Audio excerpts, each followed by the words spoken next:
Yi Wanwan got off the car. Before she entered the exam hall, she sent a text to Yi Mu Fan. Guji, shall we meet after my exams are over? When she texted her brother about what happened to Shin Meng Chi at school before, her brother didn't reply at all, nor did he answer her calls. The text message today was no different, like a rock sinking into the big sea. Yi Wanwan waited a while before finally deciding to switch her phone off and empty all the rubbish thoughts in her head. She took a deep breath and walked into the exam hall. Forget it, I have freedom now. When exams are over, I can go see him anytime. In the next 2 days, Yi Wanwan focused all her attention and energy on the exams. On the afternoon of the second day, when the math exam was over, it marked the end of her time in high school. Yi Wanwan walked out of the exam hall, looked at the azure sky above and felt as if she had entered into a new life. All the students cheered and charged towards their parents who had come to pick them up, like little birds just released from a cage. Yi Wanwan looked at the crowd and her gaze suddenly stopped at a familiar figure. Dad? However, when she went to take a closer look, she realized the figure was gone. It was probably just her illusion from missing him too much. Wanwan. At this moment, Jiang Yanran's voice came from behind her with Chu Feng by her side. The two of them coincidentally had exams in the same school at the exam hall upstairs. Wanwan Jie, how did you do? Bet you did well. Chu Feng asked excitedly. It was alright, what about you guys? Yi Wanwan asked. Chu Feng shook his head, slightly embarrassed. I left the last math question blank. It was too twisted. I've never seen a question like that before. Everyone was debating whether it was even covered in our syllabus. Yi Wanwan coughed lightly. Was it really that difficult? Actually, it was covered in the syllabus. The question was merely a few chapters merged together to form a big question. Compared to the challenging as hell questions Si Han gave her, this was nothing. At first, she just wanted to get an average grade. As long as her math didn't pull down the other grades, it shouldn't be a problem for her to enter Imperial Media with her liberal arts grade. But her tutor was too dedicated to his job. He went through every single question with her, from simple to average to challenging ones. Noticing that Jiang Yanran didn't look too good, Yi Wanwan asked with concern, What's wrong, Yanran? Did the exam not go well for you? Jiang Yanran stared at the screen on her phone and shook her head, looking listless. No. The moment she replied, tears started flowing. Yi Wanwan was taken aback. Why are you crying? What happened? Jiang Yanran jumped into her arms and sobbed. How could this be? I don't believe it. How could my husband do something like that? My husband's definitely not a pervert. Yi Wanwan was totally confused. Huh? Your husband? Chu Feng? What did he do? Chu Feng felt so aggrieved that his face was nearly melted and contorted by the sun. Wanwanji, Yanran wasn't referring to me, she's talking about her idol, Han Xianyu. So that's what happened? Yi Wanwan was surprised when she heard these 3 words, Han Xianyu. Something happened to Han Xianyu already? So fast? In her memory, this was supposed to happen within these few days, so she'd been paying extra attention to the news. Who knew that superfan, Jiang Yanran, would hear about the news before her? Yi Wanwan turned on her phone and headed to some popular websites. She saw that a few hours ago, while they were writing their exams, posted on every website was a piece of explosive news. Asia's most popular prince is actually a file. Han Xianyu was currently worldwide entertainment's most popular, most profitable male actor, earning the title of Asia's most popular prince from teenage girls. Due to his dashing looks and cool personality, he stole the hearts of many the moment he made his debut. Everything went very smoothly for him and he became a big hit. He became even more popular than the hottest actor from Emperor Sky, Ling Xiaozhi. The two of them were roughly the same age, so their positions were very close and they were fierce competitors. Not long ago, Han Xianyu had taken on a big production that had millions invested in it. With the Hollywood special effects team and appearance of all the megastars, it would definitely be a big hit once it screened, allowing him to reach another pinnacle of his career. Who knew that something like this would happen to him at this pivotal moment? If Han Xianyu's career was over, all the movies in his hands would go to Ling Xiaozhi for sure, including any major financial backing he had. They would take the first chance to split the money and leave. Jiang Yan cried out, "The rival company must be responsible. They're trying to defame Xian." Chu Feng muttered softly, "But there are testimonies from the little girl and her parents." Jiang Yan immediately looked up from Yi Wanwan's embrace and glared at him. "So what if there are testimonies? Couldn't they be lying?" Chu Feng's voice became meeker. "But they also found the evidence of sleeping pills in the child's body." Jiang Yan's eyes were on the verge of spitting fire. "That can't prove my husband was the one who fed them to her. Is there any evidence? Did anybody witness it?" Chu Feng instantly nodded his head like a rattledrum. "Yes, yes, yes. It must be fake. Your husband has been so warm and charitable. He's so friendly even to kids that he would never do something like this." Hearing Jiang Yan and Chu Feng squabbling, Yi Wanwan laughed out. Actually, what Jiang Yan said just now wasn't wrong at all. This entire incident was a very nasty trap. In order to demand and extort a huge amount of money, the little girl's parents acted out this entire incident, giving the kid a shot of drugs and even teaching her to lie in order to frame Han Xianyu for indecency and sexual assault. In her previous life, the trap set by the girl's parents wasn't great, and there was no concrete evidence against him, so Han Xianyu was unable to be convicted of the offense. However, with this kind of civil case, if the parents really wanted to keep pursuing the matter, the outcome would be unthinkable.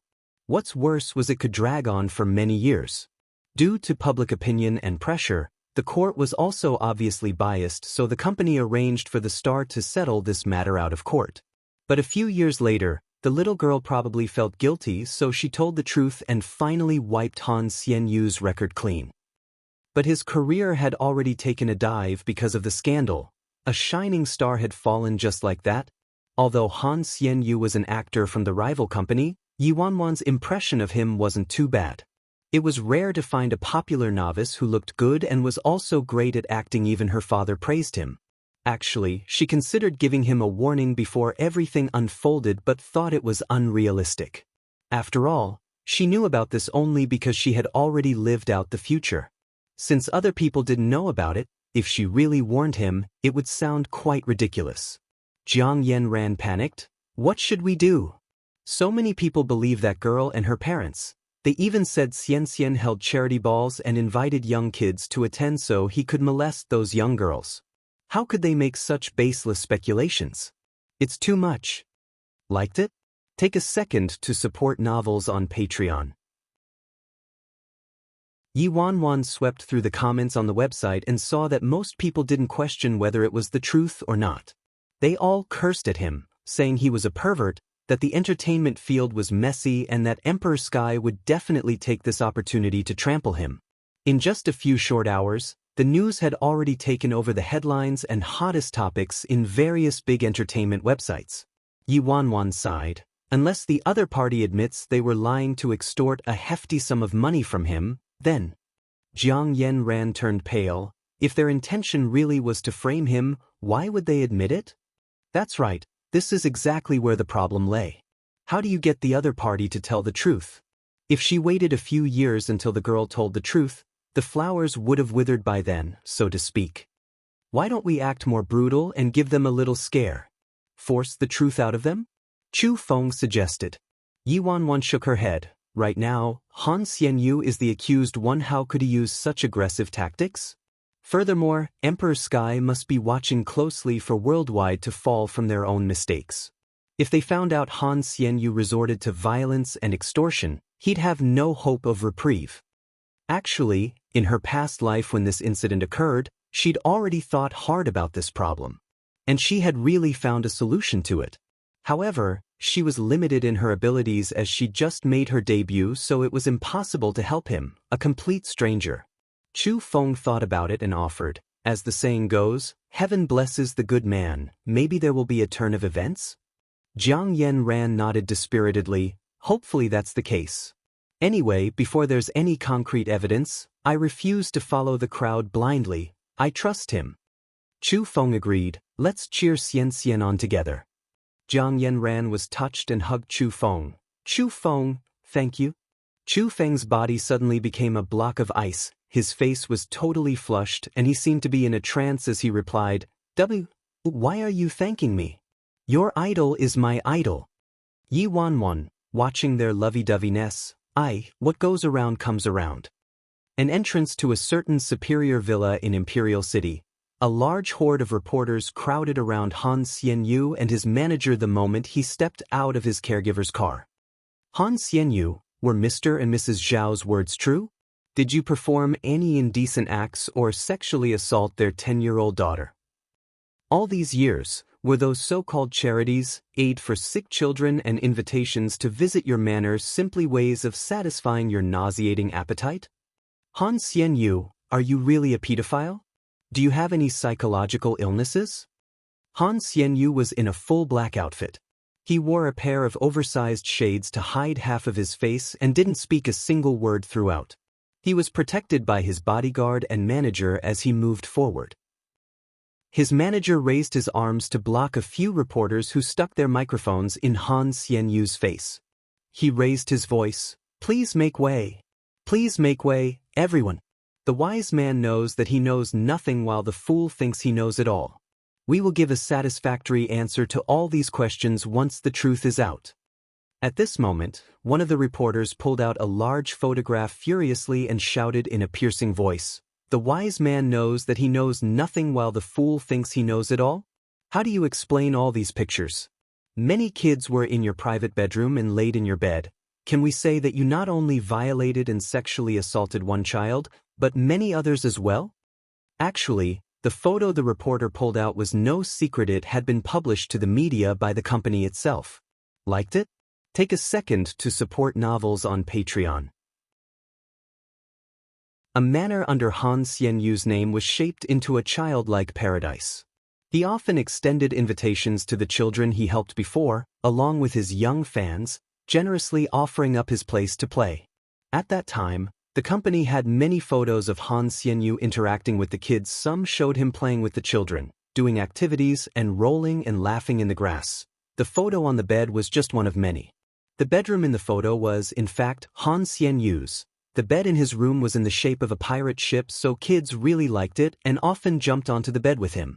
Now that the media had zeroed in on that photo alone, it looked like evidence of him sexually assaulting the kids. Han Xianyu took off his shades and stared at the photo. Anger rose on his face. The reporters at the scene noticed his expression and went even crazier, charging at him. "Han Xianyu, are you still denying the allegations at this point in time? The little girl already accused you, said you took off her clothes and inappropriately touched her private parts.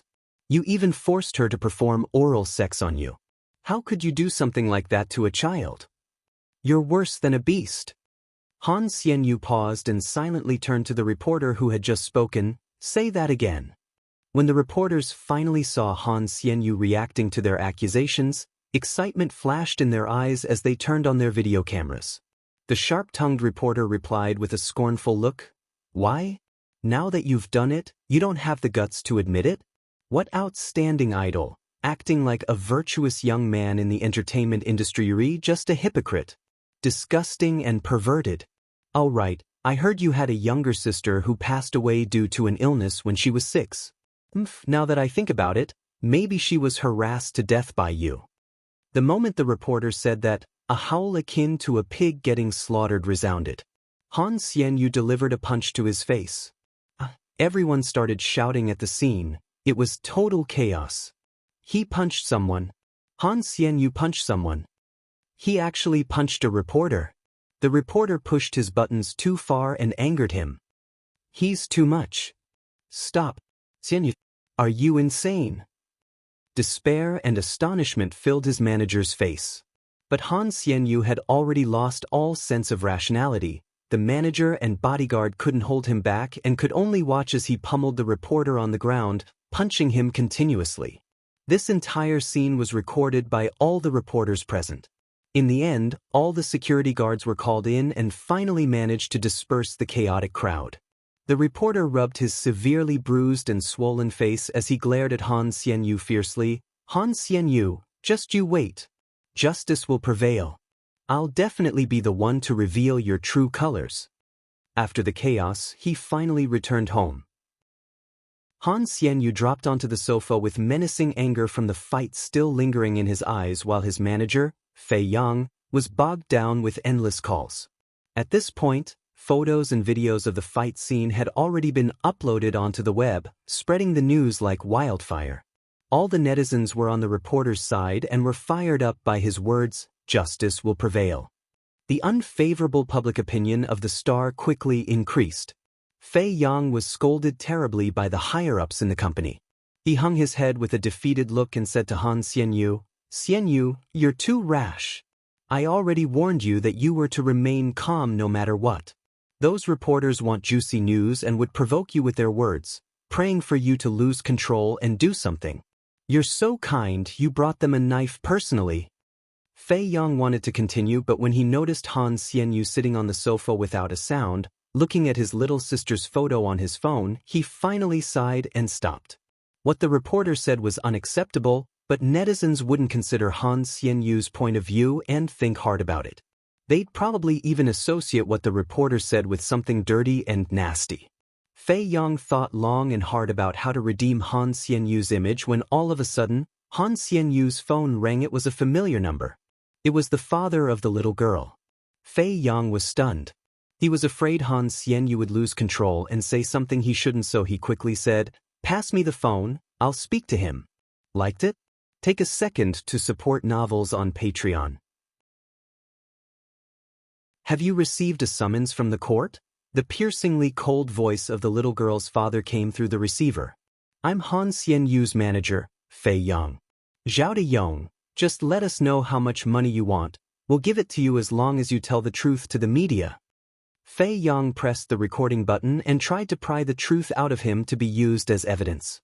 When the man over the phone heard what he said, he was silent for a moment. Then he replied with an extreme rage in his voice, "Bullshit. What do you mean by that?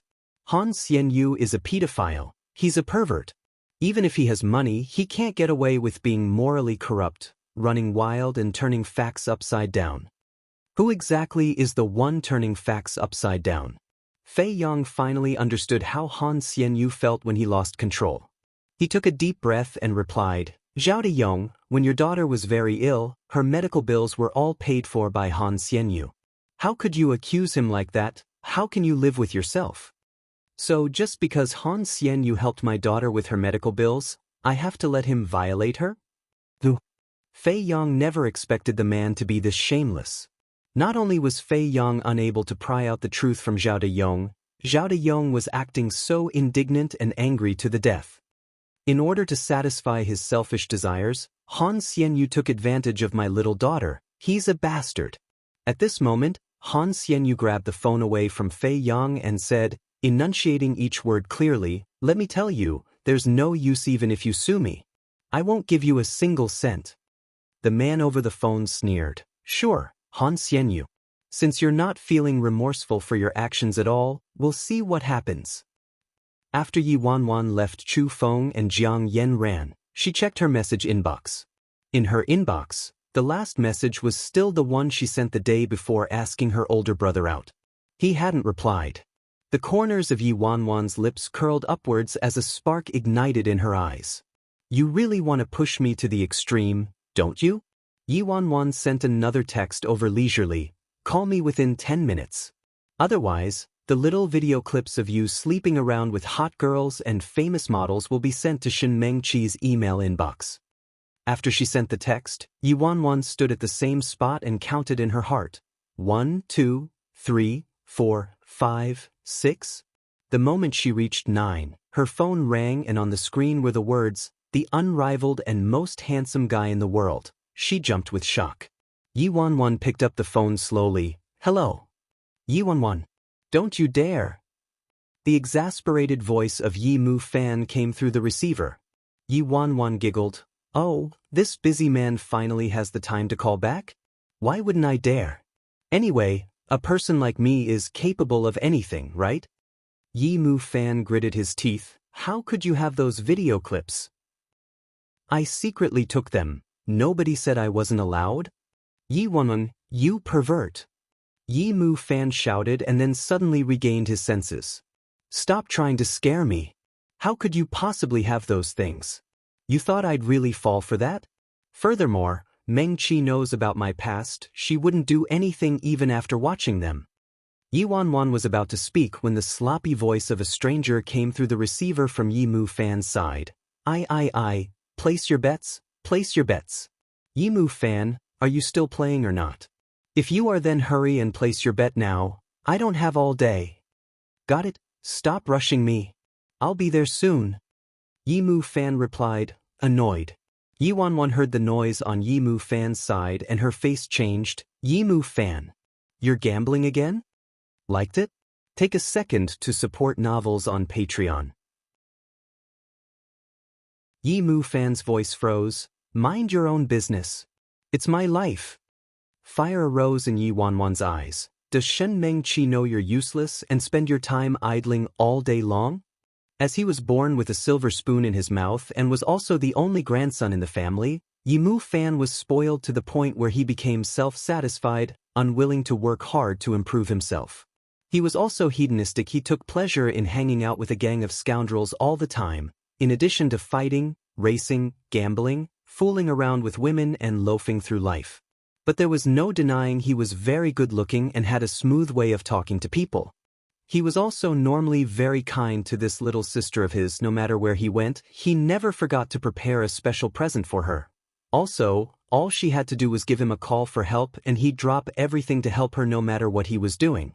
In her previous life, she hated him for having no ambition. When her family fell apart, he gave up on himself and refused to work to better his circumstances.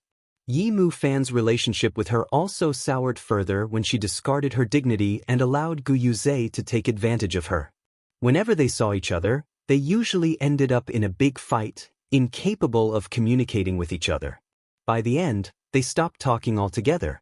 As expected, Yi Mu Fan's voice turned even colder after Yi Wanwan's words. Don't keep bringing Shen Meng Qi up to threaten me.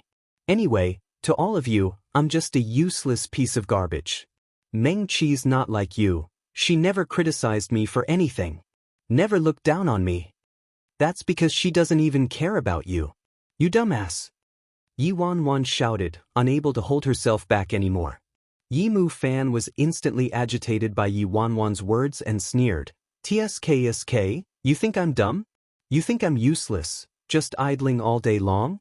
Yi Wanwan, what right do you have to criticize me? Do you know how our family ended up in this state? Do you know what kind of scum Gu Yuzhe is, the Gu Yuzhe you follow around like a shameless dog? Which one of us has the heart of a wolf and lungs of a dog? Yi Wanwan trembled in fury at Yi Mu Fan's words. She dug her nails into her palms. It's me. It's me who's dumb. It's me who's useless. It's me who idles all day long. I'm the one who ruined the Yi family. I'm the cruel one who cut ties with mom and dad. But I was also wronged and framed. I didn't do drugs at all. I didn't fall in with the wrong crowd. Do you believe me? I was sent to that place, terrified. I was cut off from all communication to the outside world. I couldn't contact dad, mom or you at all, and when I finally escaped, my life was in shambles. My friends left me, my fiancé broke up with me, my family and relatives, even grandpa and grandma, all scolded dad. And remember how you treated me? You just criticized and cursed at me non-stop, not to mention that slap. Bagi, when I was locked up, where were you? When I was injected with drugs by Yi, where were you? I've been all alone in the world these 2 years. Have you ever once stopped to think about what I've been through? Have you cared one bit? What right do you have to criticize me then? As she said the last word, Yi Wanwan's voice began to shatter. The phone remained silent for a very long time before his frantic voice came through. You knew. Yi Wanwan suppressed her shaking voice and continued, I was too gullible so I fell into their trap. I was too arrogant so I kept breaking mom and dad's hearts. I was too weak so that they had to sacrifice so much in order to protect me. I caused them to lose their reputation and fall from grace in order to protect me. I caused them to have to live under someone else's roof and suffer all kinds of humiliation and pain, while I, the main culprit, kept living blissfully unaware. But I didn't know. I didn't know anything at all. Nobody told me. I wouldn't have guessed that my ignorance and stupidity could harm the people closest to me so badly. Yi Mu Fan sounded shocked. How did you find out? Did mom and dad tell you?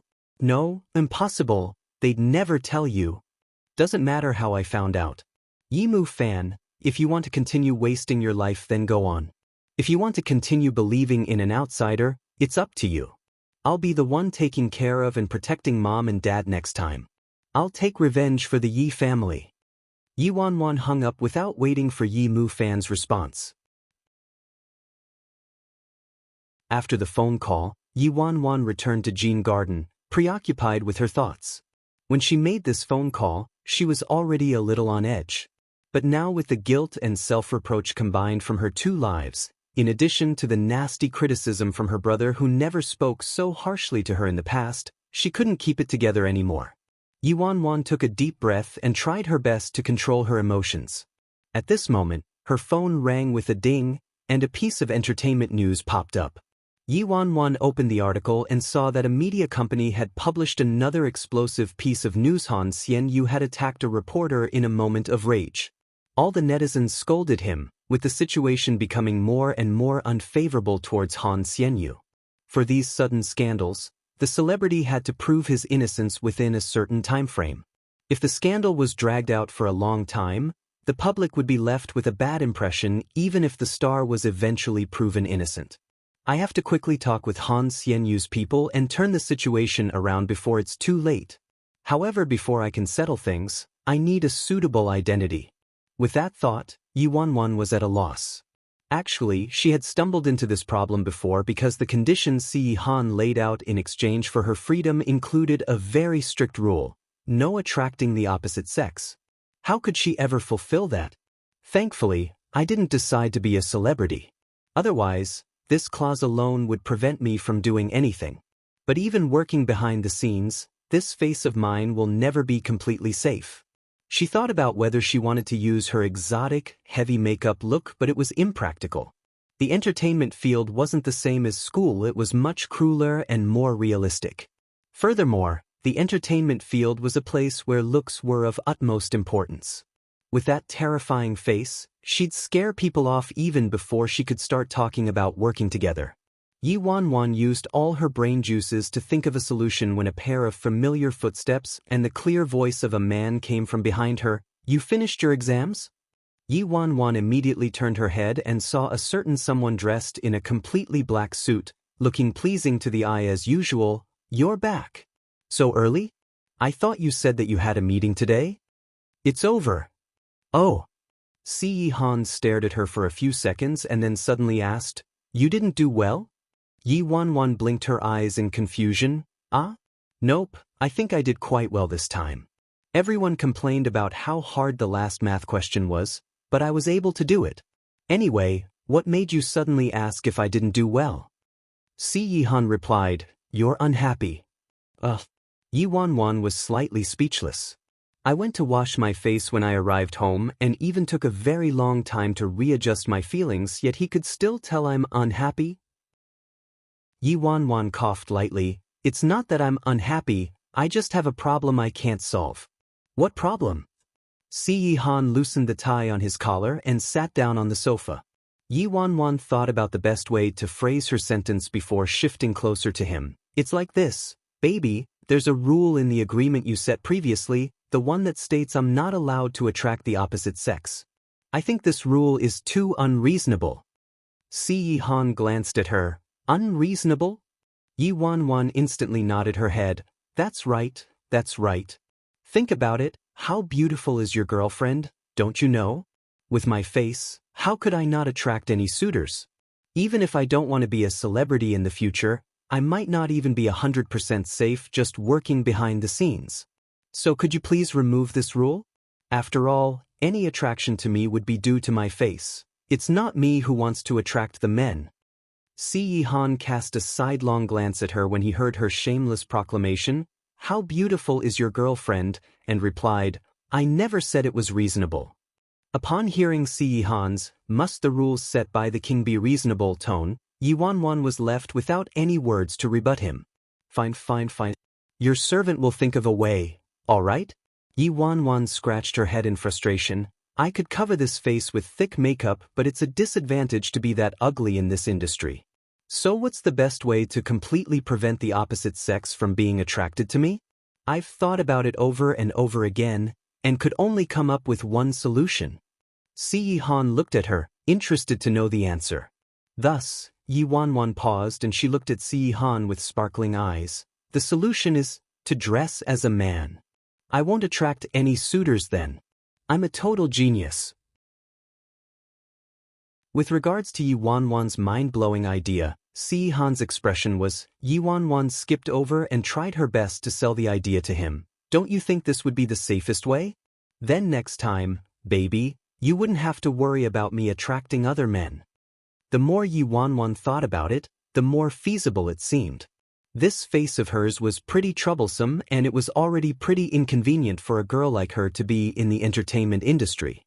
If she pretended to be a man, it'd be easier for her to work in the field.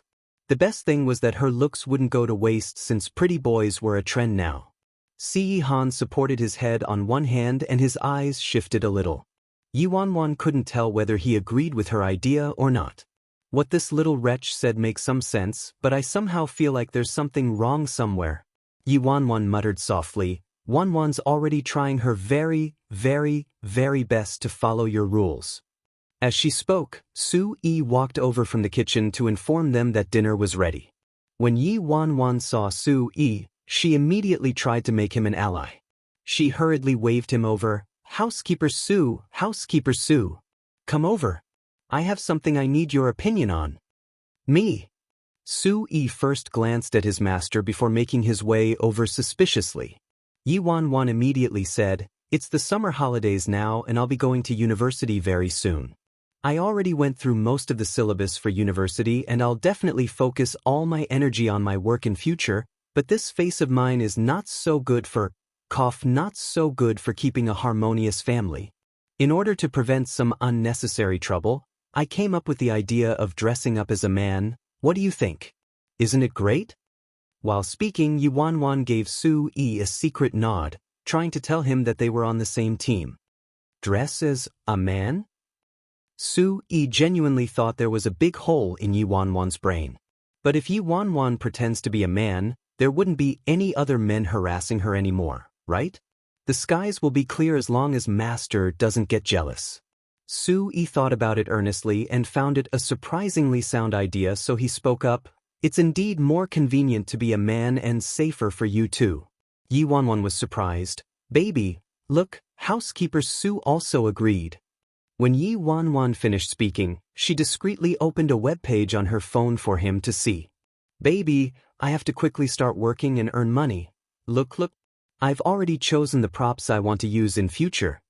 The link was to purchase a pair of studded diamonds and extremely shiny, sexy handcuffs.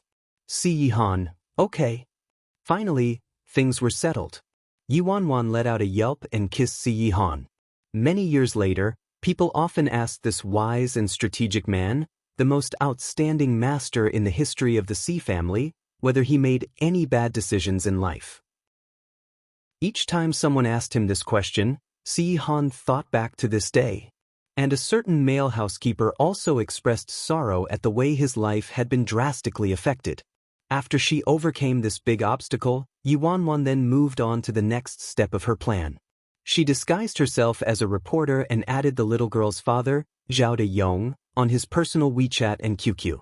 She read through every single detail in his profile, his circle of friends, his space, and all the daily messages he sent to various social accounts. Then, by using her memory, she found everything she needed. Liked it? Take a second to support novels on Patreon. Yi Wanwan went through the messages Zhao De-yong published on his social media the entire night. She fell asleep unknowingly and was only woken up by a phone call from Jiang Yanran the next morning. Half an hour after she hung up, Yi Wanwan reached the entrance of the court. Many fashionable teenagers crowded together, and there were a few people who held signs. Written on the signs were along the lines of, Han Xianyu is framed, Han Xianyu is innocent, burn the rumors. At the same time, there were also many reporters waiting outside the court. In her past life, The incident about Han Xianyu sexually abusing a child reached everybody and had a great impact on society. Yi Wanwan hadn't forgotten the sequence of events. The girl's father should be taking Han Xianyu to court today. Wanwan Jia, you're here too. Chu Feng, who was dressed casually, squeezed through the crowd and walked to Yi Wanwan. Yeah, Yi Wanwan nodded. Yen Ran called me just now. Jiang Yen Ran was Han Xianyu's diehard fan. She got the news firsthand that the girl's father was taking Han Xianyu to court, and she immediately called Chu Feng and Yi Wanwan over. Wanwan, you're here? When Jiang Yen Ran saw Yi Wanwan, she nearly teared up from feeling so aggrieved. Even people with little knowledge of the law know that those so-called pieces of evidence are not substantial. Why is everyone saying that Xianxian's guilty so confidently? Since the matter's been brought to court, shouldn't they back their words with evidence? That couple would resort to every conceivable means of getting money. What's more infuriating are those reporters fanning the flames. Chu Feng said, agitated. Today, Mr. and Mrs. Zhao are bringing the current most popular celebrity, Han Xianyu, to court. According to the report, the court has officially accepted this case. We will continue to monitor this report closely. A formally dressed female reporter spoke in front of the camera.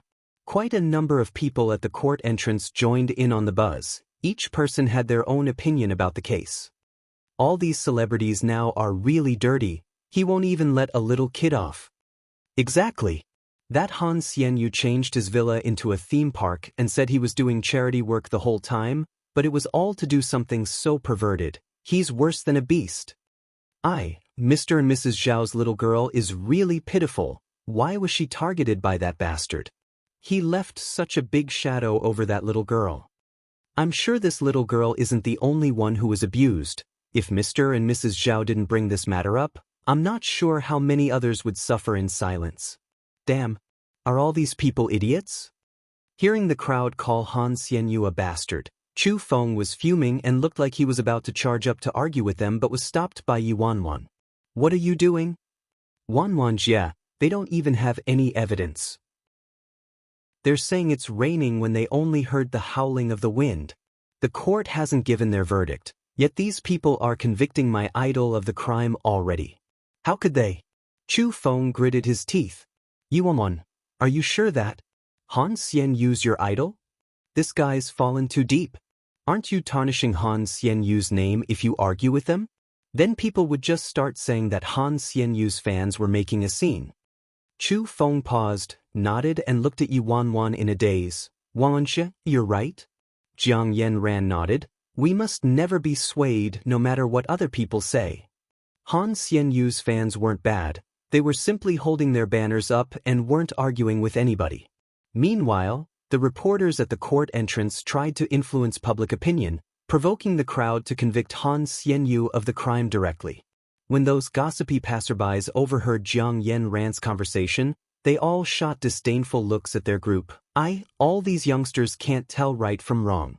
The issue has already gotten to this point, yet they're still unable to distinguish the truth and keep insisting that the bastard isn't guilty and was framed.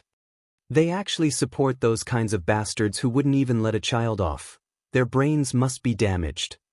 Jiang Yen Ran's eyes turned red from anger. All these people had no idea at all. They didn't know the significance of an idol. Liked it?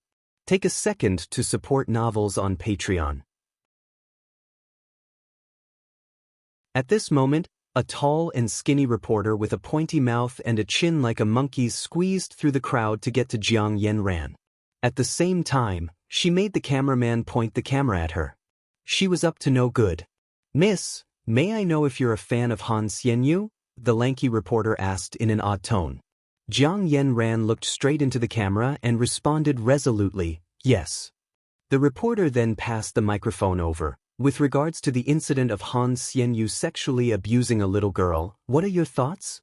Jiang Yen Ran suppressed the anger boiling inside and replied calmly, Mr. Reporter, before I reply to your question, I don't agree with the way you phrased it. The court hasn't come to a verdict yet, so you shouldn't use words like sexually abuse.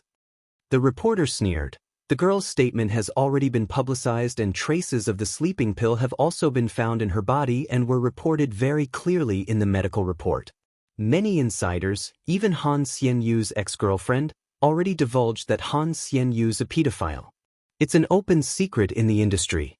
There is also photo evidence of Han Xianyu lying in the same bed with many little girls. Do you still think Han Xianyu is innocent? Jiang Yanran clenched her fists. From the viewpoint of the law, all this evidence can't prove that Han Xianyu did anything at all. The statement was given by the girl alone. There were no witnesses around. Also, we can't be sure who fed the sleeping pill to the little girl. All the news that the so-called insiders provided were also just verbal statements and those photos. All the evidence is laid out in front of you, yet you're still denying the truth. So this is the kind of fans Han Xianyu has. The girl's statement, photo and medical report have been presented, yet you're still trying to distort the truth.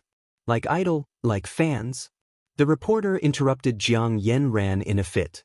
Jiang Yanran was also enraged by what he said. What do you mean, like idol, like fans? Han Xianyu has always been charitable and kind ever since his debut. He spreads positivity to his fans, But the truth is, all this was just to cover up his dirty, perverted and despicable self. Once again, the reporter interrupted her. Since the court has already accepted the case, shouldn't we leave the court to give the verdict? Who are you to?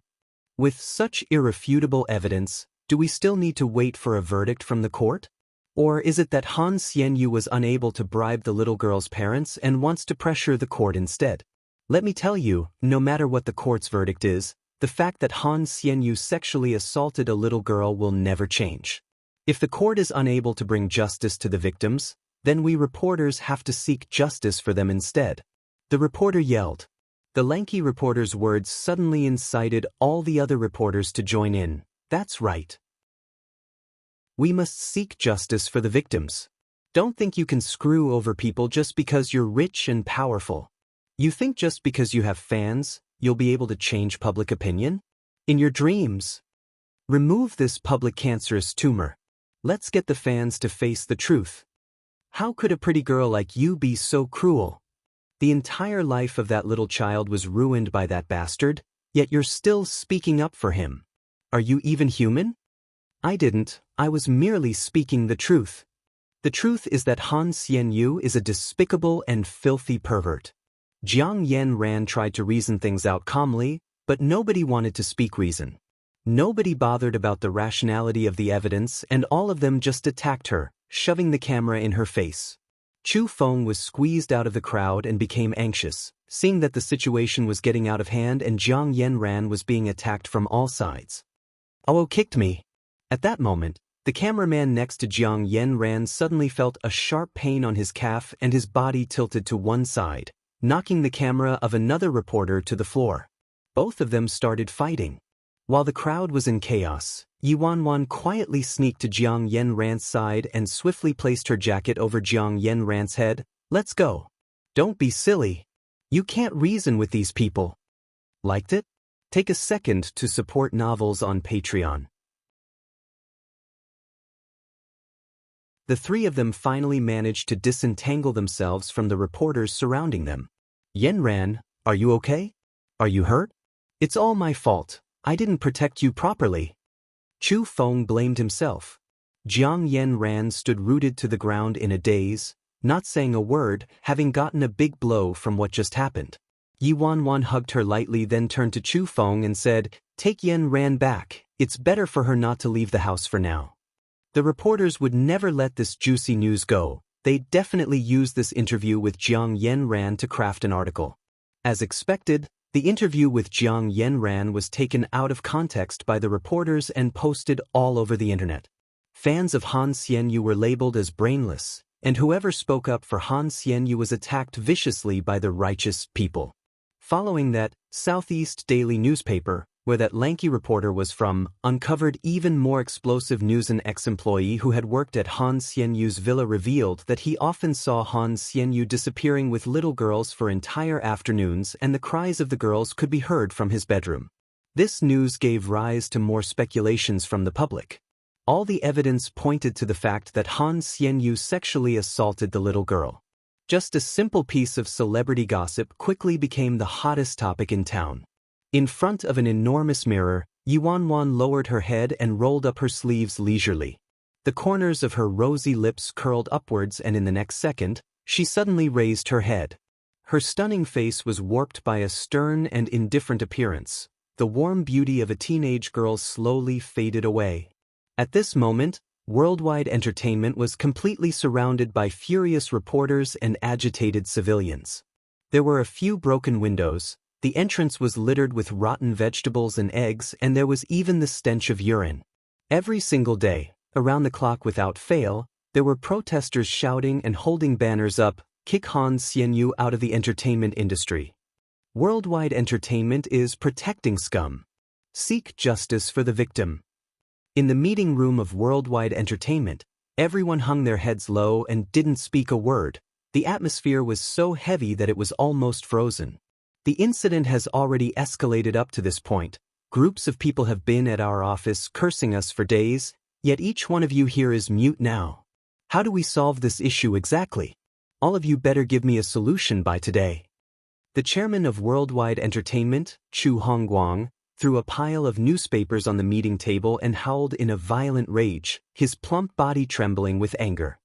He took a deep breath, shoved down the fury in his heart, and looked at the lawyer sitting opposite. "Let me ask you, how confident are you that we can win this case?" The lawyer's face was slightly pale as he replied stiffly, "At the moment, public opinion is all on the girl's side. As civilians are very worked up over this incident, the court will more or less be affected by pressure from the public. If we're really going ahead with this lawsuit, we would have to change public opinion and find concrete evidence that could turn the case. I'm afraid this will drag on for a very long time." "Very long time? How long?" Chu Hongguang's face sank. If this issue got dragged out, it would be the equivalent of a slow death for Han Xianyu. After all, it was the golden period of Han Xianyu's career right now. With negative publicity, however, his road to stardom was doomed. Which director or brand would hire a celebrity with such a negative image? The lawyer swallowed and gave a safe estimate. Best case scenario, at least 2 to 3 years. Liked it? Take a second to support novels on Patreon. 2 to 3 years? Chu Hongguang's face darkened. If he had to carry this stain for 2 to 3 years, even if he won in the end, Han Xianyu would be totally worthless by then and would bring down the company's reputation for a few years. Do we have any other options? The lawyer paused for a moment. "I suggest settling this out of court and trying our best to minimize the damage from this incident." When Fei Yang heard that, he was anxious. "How can we do that? Isn't that the same as admitting guilt? Han Xianyu's name would be stained forever." At this moment, a refined gentleman in a gray suit across Fei Yang said casually, "So you want to drag all the celebrities in the company down just for Han Xianyu's sake?" Fei Yang's expression changed. "Zhou Wenbin, what are you trying to say?" Zhou Wenbin shrugged. "Fei Yang, we can't be too righteous. This issue was started by Han Xianyu and implicated everyone in the company. Even our shares are dropping. To date, you don't even have any evidence to prove his innocence. Do you really want everybody in the company to be dragged down with him and await their deaths?" Zhou Wenbin's words garnered the support of many of the other managers. "Wenbin's right, there's no reason for all of us to take the blame for Han Xianyu's wrongdoings, right? I also think the best course of action right now is to cut our losses immediately." The discussion got louder, with almost everyone agreeable to settling this out of court. There were even some managers who complained, resentful of Han Xianyu for implicating the celebrities they were in charge of. While the rowdy discussions were underway, Fei Yang's face turned uglier and both his hands shook with fury. When Han Xianyu basked in glory, so many of them sucked up to him. Which of the celebrities under the management of these people didn't freeload on Han Xianyu's popularity? But now, everyone's hitting a man when he's down. "Xianyu, say something. All these people are pushing you to your death." Fei Yang couldn't take it any longer and he turned to Han Xianyu, who hadn't said a word. Han Xianyu sat silently in the meeting room. It seemed like he hadn't heard the discussions and noise around him. His pale face and dark eye circles revealed how worn out he was from this crisis. He glanced coldly at all these people who wanted him to give up, an inexpressible emotion in his eyes. When Zhou Wenbin heard everyone backing him up, a shred of subtle happiness beamed across his face as he turned to Chu Hongguang. Chairman Chu, this implicates the reputation of the company, so we really hope you make a decision soon. Chu Hongguang listened as everyone argued. He had a terrible headache. Naturally, he couldn't bear to let go of his money tree, Han Xianyu, but judging by the circumstances, it was probably too late to save Han Xianyu at this point. If this dragged on, it would be disastrous for the company and could also defame the other celebrities. Fei Yang saw that Chu Hongguang was slightly wavering and he said anxiously, "Boss, Xianyu definitely didn't do those things. That couple is obviously trying to extort money from him. It's all for money. If we just give them some money, then Xianyu will be in the clear." Fei Yang, is maintaining Han Xianyu's innocence still important? Zhou Wenbin sneered and his gaze swept to the pale Han Xianyu. What's important is not whether he did it or not. The public already believes he did it. Fei Yang prepared to argue with Zhou Wenbin. However, Chu Hongguang raised his hand and interrupted the two of them. He spoke gravely. Wenbin's right, it's not important whether Han Xianyu did it or not. What's important is how we're going to protect the interests of the company. Chu Hongguang's words instantly made Fei Yang's face turn ghastly white. He looked at Han Xianyu in panic. Han Xianyu, who had just been sitting there with his handsome face completely numb, finally pursed his lips when he heard Chu Hongguang say, "It's not important whether Han Xianyu did it or not." TSK, not important? Everybody thinks it's not important. Under the everyone's anticipatory gaze, Chu Hongguang took a deep breath. The corners of his lips moved slightly and it looked like he was about to speak. Han Xianyu closed his eyes slowly. He didn't need to hear what Chu Hongguang was going to say. He could already see his fate. After careful consideration regarding Han Xianyu's scandal, I've decided to protect the best interests of the company. We will immediately settle this out of court in accordance to the lawyer's advice and... A loud bang suddenly swallowed the last few words from Chu Hongguang's speech. Every single person in the meeting room turned towards the sound. Liked it? Take a second to support novels on Patreon. The door of the meeting room was pushed open by someone and a beautiful and dazzling teenager appeared at the entrance unexpectedly. Sorry to interrupt. The lips of this stunning teenager moved slightly, showing off his manly charms. Everyone in the meeting room was already accustomed to all kinds of beauty but was still stunned by this teenager's looks. However, someone quickly recovered his composure. When Zhou Wenbin saw that Chain Minchu's decision was abruptly interrupted, he felt annoyed and stared sternly at the face before him. Who are you? Who allowed you in? Behind the teenager, Han Xianyu's little assistant said meekly, This gentleman here said that he has a way to solve Han Xianyu's crisis. The corners of Zhou Wenbin's lips trembled and his expression turned uglier. Fei Yang, is this person under you? Don't you know the rules? Do you know what kind of place this is? How could you simply allow a stranger in? Where's the security? Drag this person out. Chu Hongguang furrowed his brows and also felt upset as he looked at the young man at the door. A number of security guards rushed over quickly and prepared to grab the teenager.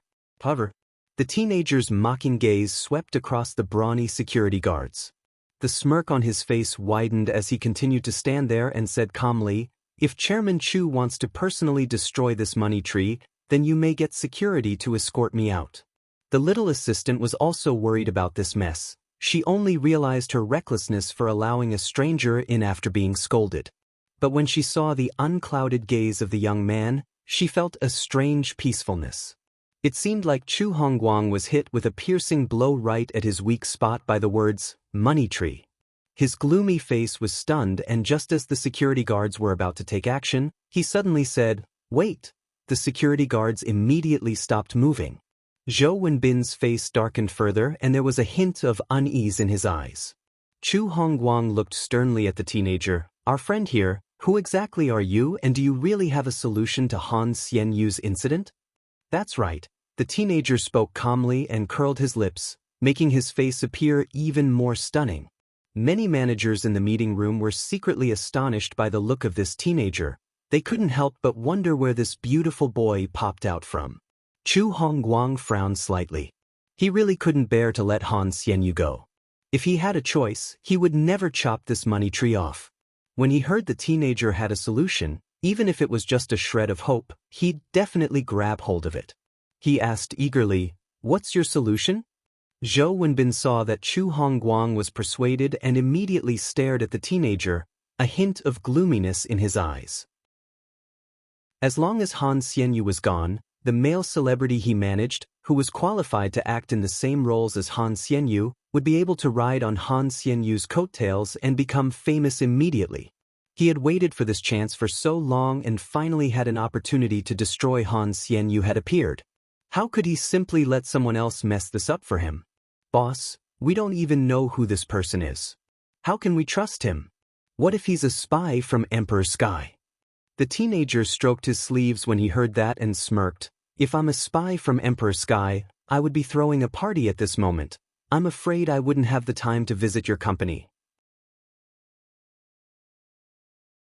The appearance of the unidentified man filled the huge meeting room with a strange atmosphere. "Who exactly are you? Even the public relations at Worldwide can't handle this case, so who are you to say that you can change how the public sees Han Xianyu? Bro, please don't speak without using your head here. Right now, Han Xianyu's reputation is secondary. The main issue is that Worldwide Entertainment's reputation is tied with this incident." Some of the top management at Worldwide Entertainment looked at the man, sizing him up.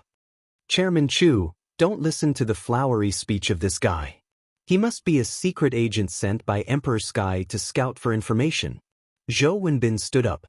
Upon hearing what Zhou Wenbin said, a chill emerged in Chu Hongguang's eyes. As everyone knew, Emperor Sky Entertainment and Worldwide Entertainment had always been at loggerheads. This incident with Han Xianyu had impacted Worldwide Entertainment so badly that it was plausible for Emperor Sky to send someone to scout for information.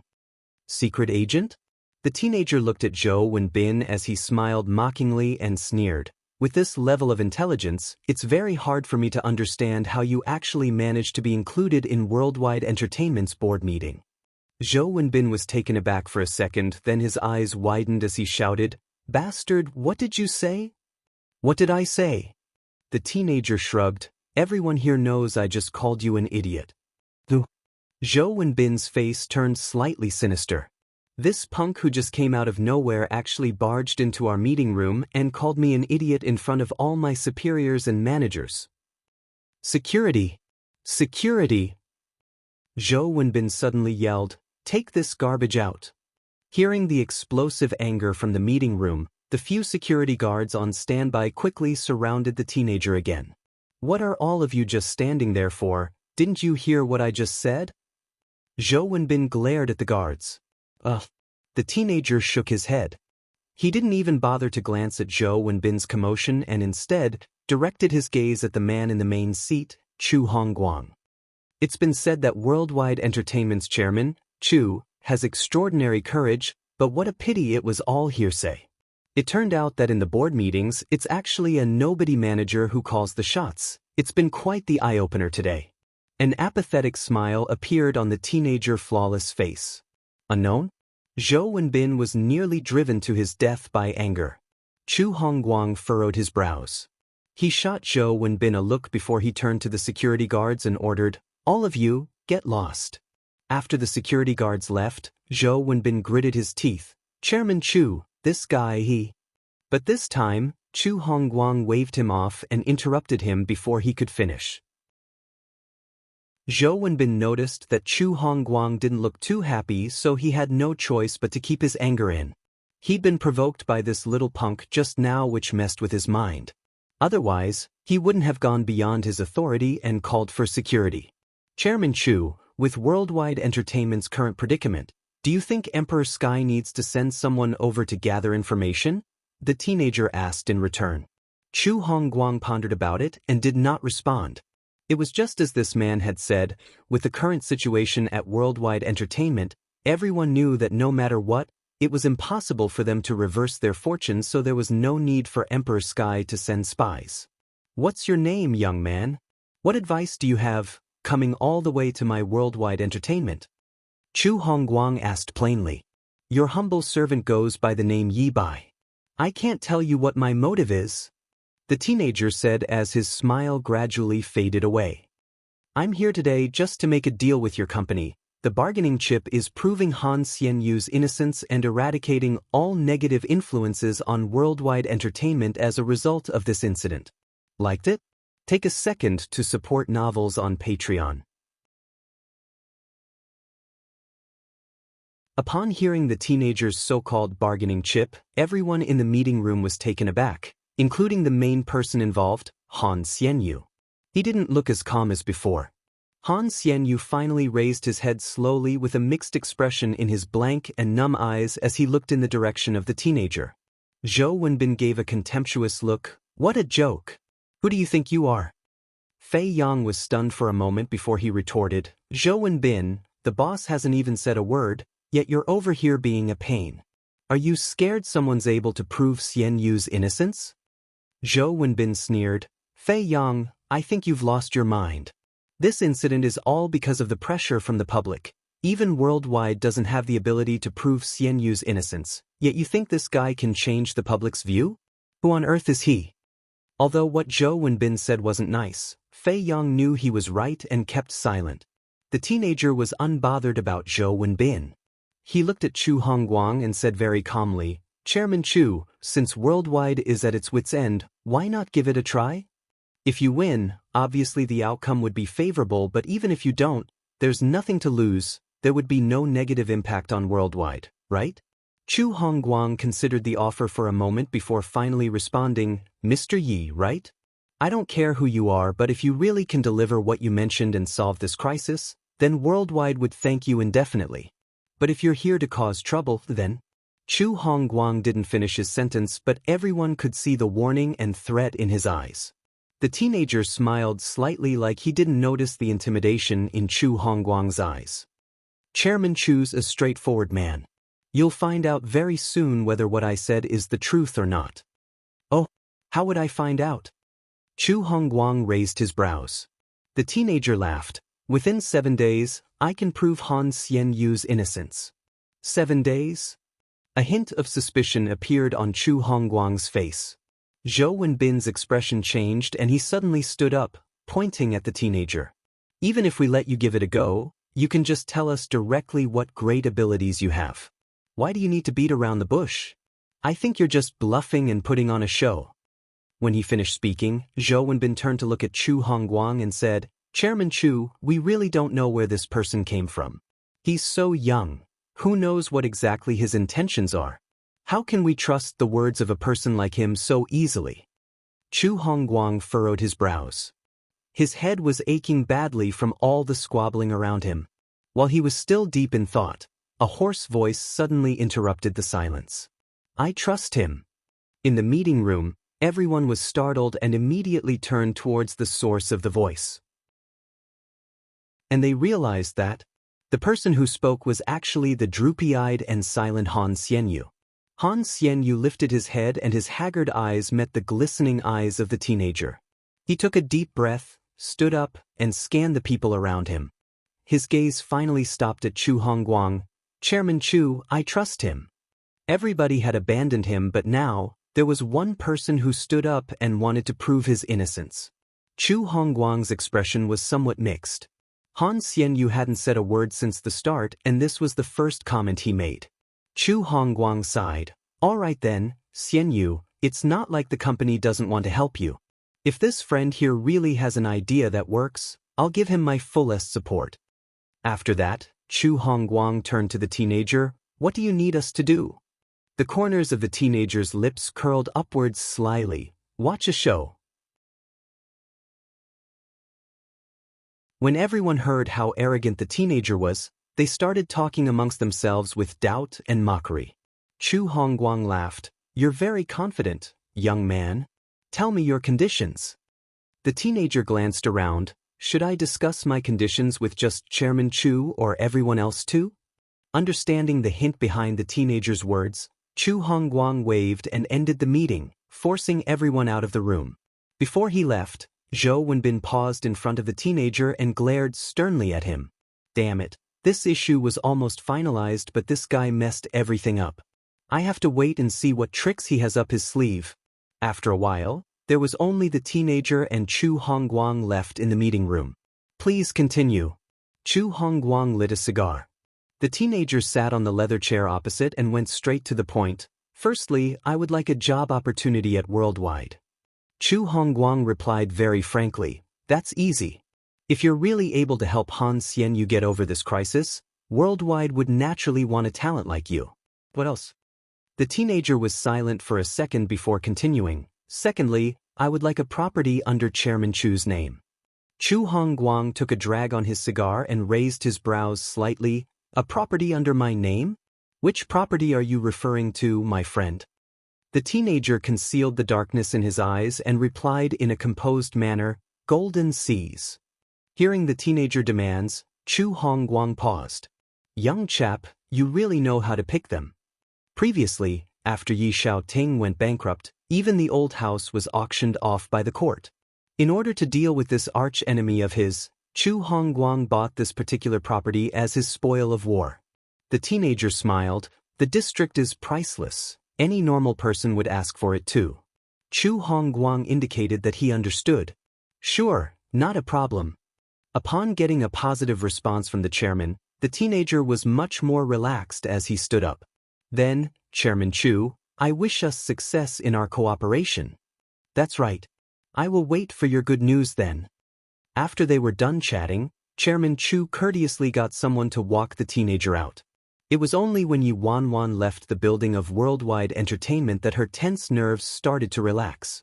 She casually loosened her collar and let out a sigh of relief. Even though there were some twists and turns, she was glad that the deal was on. After all, it was her first time being a man. She was extremely nervous before she went over, but once she was there, she naturally got into character. In her past life, she found out that she was an expert in imitating many different types of people. In this life, after she read many professional books, her imitation skills improved. This innate skill of hers was, without a doubt, extremely advantageous.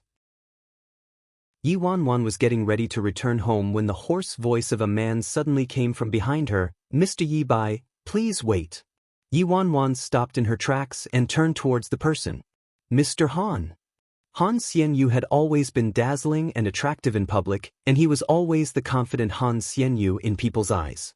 But at this moment his handsome face was haggard and lethargic. His eye bags were also stained with dark shadows like dark clouds blocking the sun. The second Han Xianyu met the teenager's eyes, he was taken back. Under the gleaming sunshine, the teenager's skin was as fair as snow. His unbuttoned collar revealed his delicate collarbones, and his bright eyes seemed to be the reflection of the stars in the galaxy, forcing him to keep his eyes glued to him. With the teenager's looks, he would stand out even if you put him in a sea of beauties from the showbiz. Compared to his own looks, this teenager wasn't inferior at all. With such a beautiful face, he didn't even have a hint of frivolousness or sissiness. There was an unrestrained severity in his eyes, and the careless arrogance from his eyes showed he was a man of great charm. Han Xianyu stood in front of the teenager, his fists clenched tightly. No matter what your intentions are or why you're helping me, thank you for believing me. The teenager smiled. The intensity in his eyes lessened like a haze was dispersing. Don't mention it, my friend's a fan of yours. She really likes you, and so do I. Even after hearing so many compliments like this, Han Xianyu experienced an inexplicable feeling just like he had when he just made his debut, like the first time he was recognized by his fans on the streets, and his glacial heart slowly melted in their warmth. Liked it? Take a second to support novels on Patreon. On the way back, Yi Wanwan went past a florist shop.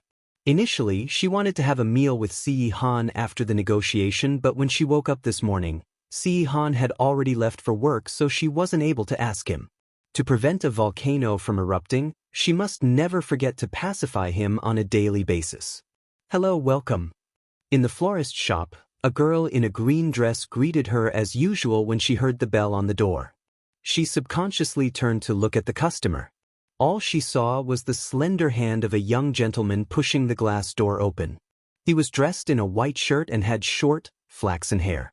There were all sorts of flowers in the shop. It was like a secret garden of Eden. The man stepped slowly into the soft and soothing music, and she could faintly discern his facial features between the clusters of flowers. When he went past a bouquet of red roses, the man paused and picked one up. He lowered his fluttery lashes and took a light sniff. The sunlight filtered in through the windows and danced on his delicate face. Even the beautiful rose in his hand couldn't measure up to half his attractiveness and faded into the background to bring out his brilliance. "Hello, can you help me wrap up a bouquet of red roses, please?" When the low and hoarse voice of the man reached her, the shop assistant was abruptly woken up from her daydream as she looked into the glazed and inquiring gaze of the man. She felt a hot flash on both her cheeks and she hurriedly replied, "Sure, of course. How many would you like, sir?" Yi Wanwan rubbed the petal lightly and thought for a bit before answering, 99 stalks. Sure, I'll get it wrapped up for you." The little shop assistant quickly got down to work while discreetly taking glances and sizing the man up. "Oh God, this person's too dashing. He's even better looking than the celebrities on television. I wonder who the lucky girl is who's receiving red roses from this handsome young man. Not to mention it's 99 roses." The little shop assistant's desire for gossip was suddenly fired up. "These roses were just flown in this morning. They're very fresh, so they'll last for a few more days. Is this wrapping paper okay with you? Lately, this type of vintage wrapping is on trend. If you like it, I'll wrap it up using this, okay?" "Sure, it looks great," the man nodded. Hearing the man say, "looks great," while looking at her, the little shop assistant blushed furiously even though she knew he was referring to the wrapping. After hesitating for a long time, she finally couldn't resist any longer and asked curiously, "Sir, is this for your girlfriend?" The man shook his head. "No, it's not." The little shop assistant was surprised. "Not for your girlfriend? It's not for his girlfriend? Then it must be for a girl you fancy, right?" the little shop assistant speculated. She was even more curious as she mumbled, "The girl must be super beautiful since even a handsome man like you has to chase her." When the man heard that, he seemed to suddenly have a thought as the corners of his lips curled upwards. "That's right, she's indeed a beauty." The little shop assistant's eyes lit up instantly. "I was right." The little shop assistant was green with envy as she tried picturing how beautiful the girl looked when the man interrupted her thoughts. "But she's not the girl I fancy." The little shop assistant was slightly stupefied. "Then she is?" "My boyfriend," the man replied. The little shop assistant. What did I just hear? Boyfriend? The little shop assistant who was wrapping the bouquet suddenly stood there dumbfounded as if she just got struck by lightning. After at least 10 seconds had passed, the little shop assistant regained her senses from the shock. "This exceedingly good-looking man in front of me actually swings that way?" The little shop assistant's teenage heart was a little shattered. The little shop assistant stitched her teenage heart back together with great difficulty and realized her reaction was too obvious and hurriedly apologized. Sorry. I forgot my manners." "It's fine," Yi Wanwan laughed, not taking it to heart. When the little shop assistant saw the smile on his face, her heart palpitated with more eagerness. The heart she just put together shattered once again. Why do all the good-looking men have a boyfriend already? After Yi Wanwan left the florist, she called Sue. "Hello, housekeeper Sue, is ninth master at Jean Garden or in the office?" "Office, he's having a meeting." "Does he have anything on tonight?" "There's nothing scheduled on his itinerary." "Then is it a convenient time for me to go over to see him now?" Yi Wanwan asked. "Ms. Yi, please hold on, I'll check with ninth master." Sue Yi was slightly taken aback by Yi Wanwan's words. After all, this was the first time Yi Wanwan took the initiative to ask for ninth master voluntarily. As she hated her relationship with ninth master being known, she never appeared in public with him. Shortly after, Sue Yi returned to the call. "Ms. Yi, you may come over, just let the secretary know your name." "All right, thanks." At the C Corporation, "Hello, may I have your name, please? Do you have an appointment?" People who visited the company were mostly businessmen. So when a fresh and handsome young man appeared before her with a big bouquet of red roses in his hand, the female secretary's eyes couldn't refrain from sparkling. "My surname's Yi. I'm looking for Chairman C. I made an appointment with Mr. Su earlier," Yi Wanwan replied. "So you're Mr. Yi?" The little secretary had just been informed of this appointment by Su Yi, so she quickly got up invitingly, but she felt somewhat doubtful in her heart. Didn't Special Assistant Su say it was a girl? He was probably too busy and made a mistake, huh? But judging by the looks of the man, he didn't seem like he was there to talk business. Rather, he looked like a boyfriend picking up his girlfriend from work. If such a handsome boyfriend waited for me with a bouquet of roses. At that moment, there was a ding, and the elevator door opened. The female secretary retracted her gaze from this man's stunning face and recovered her professionalism before speaking. "Mr. Yi, Chairman C is having a meeting now. I'll have to trouble you to wait in the guest room." Yi Wanwan nodded. "Sure." Ms. Secretary was about to lead him to the guest room. Alas, the two of them merely walked a couple of steps when they saw a group of people walking out of the meeting room. Heading towards them was their boss, dressed in a full black Western suit with a cold and rigid face. Following behind was senior management. Everyone had a solemn expression. Ce Han's body was turned sideways, listening to Su Yi's report, but he realized that his own subordinate stopped speaking all of a sudden. The man furrowed his brows and looked at Su Yi. Then he noticed that Su Yi was staring at something ahead with the life drained out of his face. Ce Han followed Su Yi's gaze, but all he saw was the female secretary standing there and beside her. Seeing the young man with a bouquet of red roses in his hands next to the secretary, Ce Han's pupils constricted instantly. As their boss suddenly stopped in his tracks, the senior management following behind him stopped too and took note of the scene before them at the same time. Under all these stares, the teenager, dressed in a white-collared shirt who looked as clear as the morning dew and was holding a bouquet of red roses in his hand, started walking in their direction one step at a time. The teenager paused right in front of Ce Han.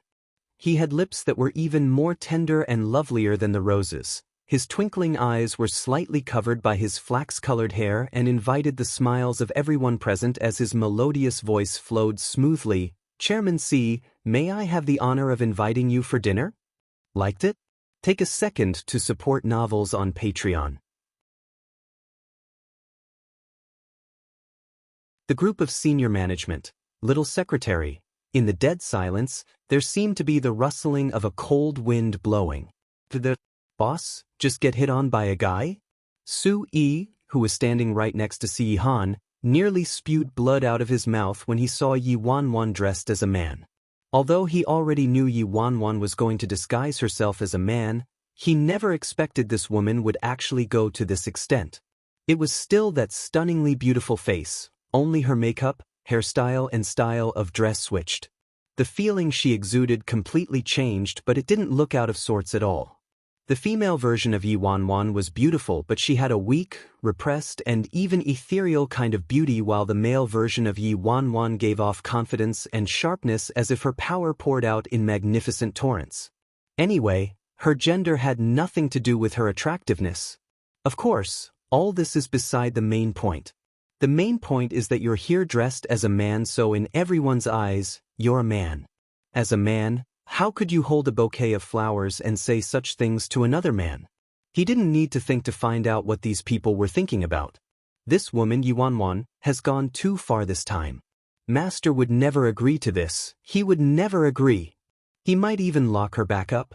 As Su Yi had that thought in his head, he saw that his icy cold master with frost on his face looking at the teenager with indifferent eyes, but then he took the roses from the teenager's hand, expressionless. "Sui mother. What did I just see? Master. Are you nuts?" When Su Yi saw his own master accepting those flaming red roses from Yi Wanwan's hands, it felt as if his heart had gone through a tsunami. Suddenly, a loud bang resounded. It came from the head of finance behind him, who just dropped the huge stack of financial reports on the floor. Even that little secretary who brought Yi Wanwan in had her eyes opened so wide that her eyeballs were nearly falling out. "But I didn't know you swing that way. Even the last King Yu of Zhou didn't tease his nobles like that. How do you expect me to clean this mess up for you? A certain someone who was almost breaking down racked his brains to think of how to deal with the aftermath for his master. He quickly turned to every shocked person to explain, cough cough, this is a friend of boss, an ethnic Chinese from country M. He grew up overseas so he's more open and likes to joke around, haha. Everyone turned to look at each other. Is that so? There's actually a person who dares to joke around like that in front of boss? Yi Wanwan actually had the mind to take a little revenge on Si Han but didn't expect that he would really accept her flowers in front of everybody, even she was quite surprised. However, she couldn't deny that the contrasting image of Si Han's glacial face that would never melt in 10,000 years and a bouquet of red roses bright as blood in his hands was indeed quite dazzling. What? Seeing that Yi Wanwan kept staring at him, Si Han shot a questioning gaze over. Yi Wanwan regained her senses from the lovely feast before her, but her eyes didn't leave Si Han's body as she muttered, "Nothing, I got drunk while admiring the beautiful flowers. Just lost my senses for a bit." But everyone saw that her eyes were glued on Si Han and not the flowers. Everybody at the scene. After leaving the company building, Yi Wanwan's wild, ruthless, tyrannical and cool behavior abruptly disappeared like a punctured balloon. "Baby, can we come to an agreement?" Yi Wanwan probed. Si Han's bony fingers lightly brushed against the dewdrops on the red petals of the bouquet in his arms. "Agreement about what?" Yi Wanwan replied meekly, "Agree about whether we could go out another day instead?" As expected, Si Han's expression immediately turned cold. Yi Wanwan quickly explained, "It's not that I want to flake out on you. At first, I was prepared to treat you to a romantic candlelight dinner, but I just remembered that I used the last of my savings on this bouquet. Zuangbility leads to liability." Upon hearing that she used the last of her savings to buy that bouquet, Si Han's face warmed up slightly. Yi Wanwan seemed to be deep in thought as her eyes glistened. She continued, "But if you're willing to treat me, then we can go ahead, or if you could just pass me the money directly, that'd be even better." Si Han, go home. Yi Wanwan, baby, you won't be able to woo any girls with your EQ. At this point, isn't the right action supposed to be throwing his credit card at her and allowing her to spend it any way she wants? Si Han could probably guess what she was thinking as he glanced sideways at her and replied indifferently, "A man turns evil when he's rich." Yi Wanwan had black lines all over her head. She thought her acting was already top-notch. It seemed like there was someone else whose acting skills were even better than hers. The great devil is indeed the great devil. His taste is unwavering. He still accepts me even when I'm dressed like a man. Nighttime at a certain high-class apartment. This was the dormitory that Worldwide Entertainment arranged for their employees.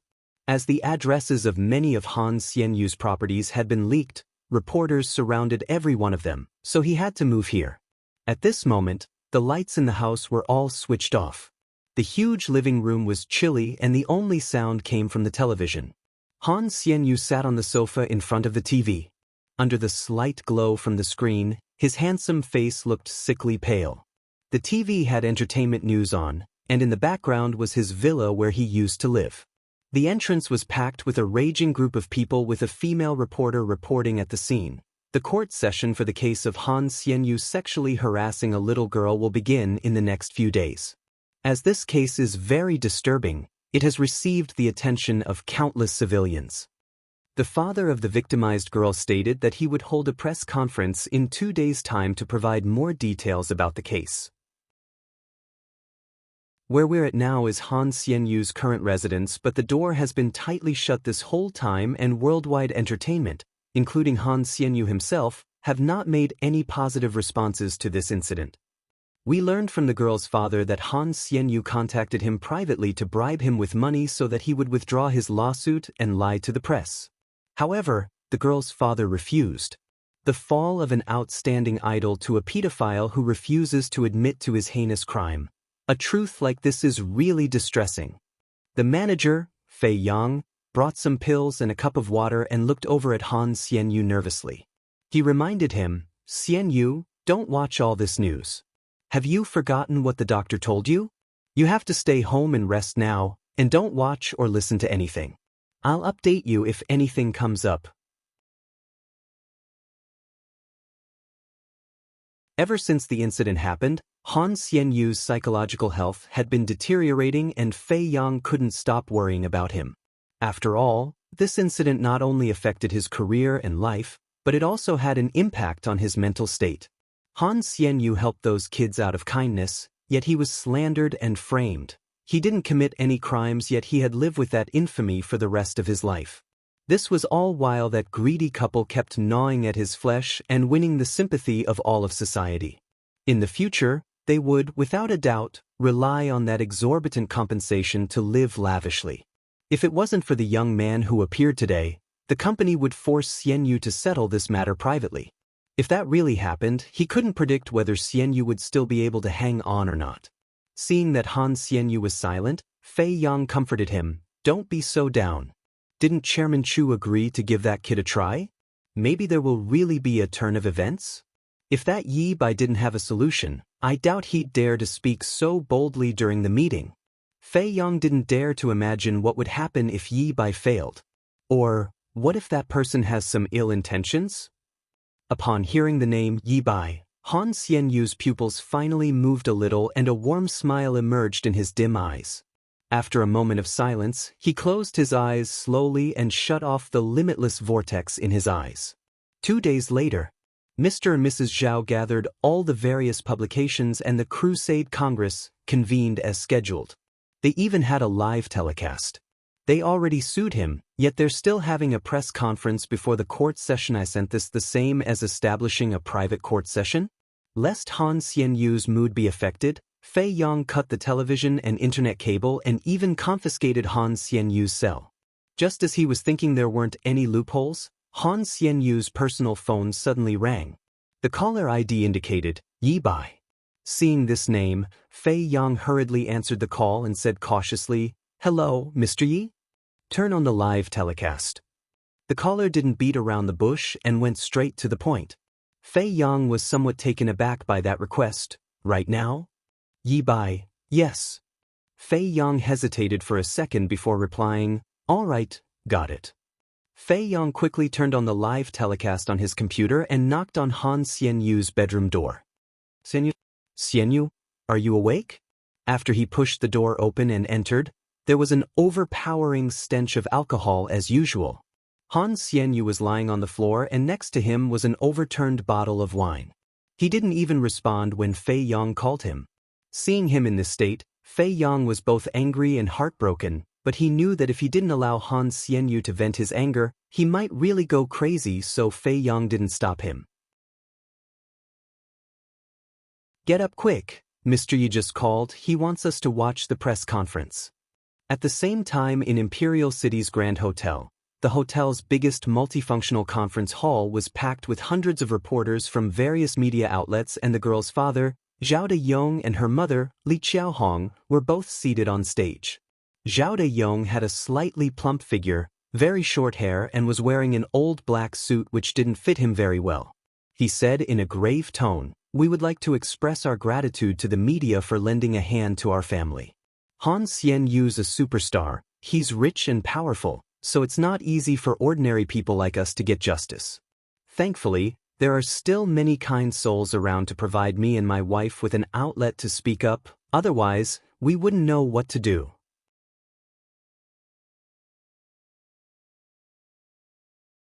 Li Qiaohong, who was seated next to him, had slightly greasy hair and wore an old gray dress. She looked very distressed and kept lowering her head to wipe her tears. "I really didn't expect that Han Xianyu was that kind of person.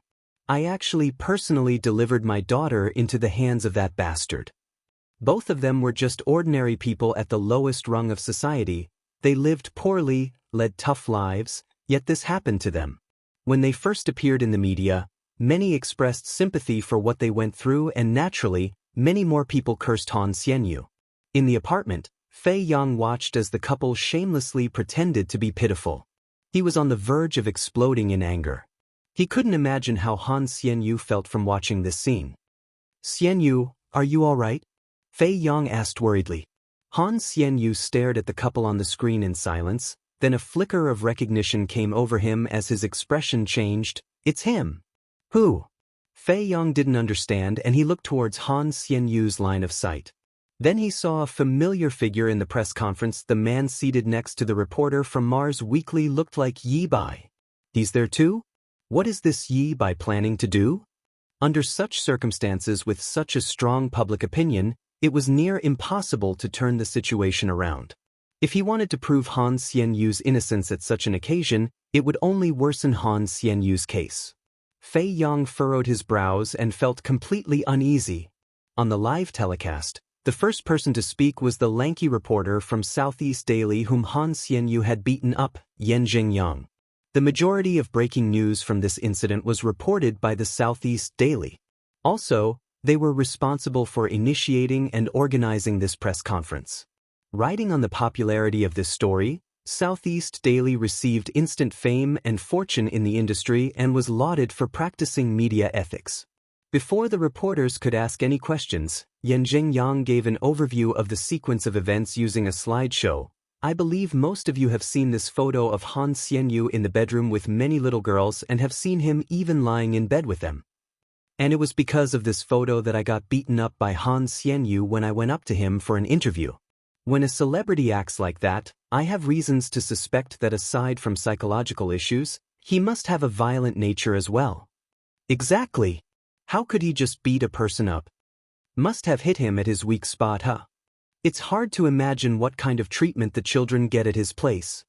Yan Zhengyang's words had the support of those watching the live telecast, especially the media. They abhorred acts of violence against reporters. Yan Zhengyang continued. After this incident has gone public, the dirty deeds behind Han Xianyu's charitable acts slowly surfaced, ranging from the recorded allegations from the victim herself to the nude photos and the story leaked by the ex-employee who worked at his villa, not to mention his ex-girlfriend who revealed his secret addiction. With all this evidence, Han Xianyu's fans are still making a futile attempt to wash his name clean. Still trying in vain to find a loophole in the law. It's sickening. Yan Zhengyang ended his righteous speech, took the microphone and pointed it towards the girl's father and said, Mr. Zhao, Mrs. Zhao, I understand how the both of you are feeling right now and I really don't want you to recall those painful memories, but in order to let the criminal get the punishment he deserves and for justice to be served, I hope you can give us a detailed account of the incident and let the truth be known to the public. Liked it? Take a second to support novels on Patreon. All right. Zhao Dayong took a deep breath and began to talk about the chronological sequence of events. He mentioned how he noticed that his daughter was acting strange when he arrived home one day and how he found out his daughter had been sexually assaulted by Han Xianyu for a long time after having a heart-to-heart talk with her. After speaking, Zhao Dayong played the recording of the conversation he had with his daughter. He touched me. Where did he touch? He touched my chest. And Li Qiaohong started pounding her chest and crying out loudly halfway through the recording. My daughter, my poor girl, my only baby daughter, how is she going to continue living? Her whole life is destroyed by the hands of that bastard. Zhao Dayong clenched his fists. It's my fault. As her father, I didn't perform my duty as a father. I'm so useless. I can't even protect her and even made her go through such a horrible thing. That man is the scum of society. He won't even let a child off. He's an inhumane bastard. It's not enough to even sentence him to death. The raging expression of the father, the sorrowful cries from the mother, and the unbearable recording instantly propelled the angry emotions in the room to the max. The comments from the people watching the live telecast also flooded through. Is Han Xianyu even human? He won't even let a child off. I already knew the entertainment industry is messy, but I didn't expect it to be this messy. Han Xianyu's 10,000 times more nauseating than people who secretly live off a rich man or cheaters who sleep around. He's more than just nauseating.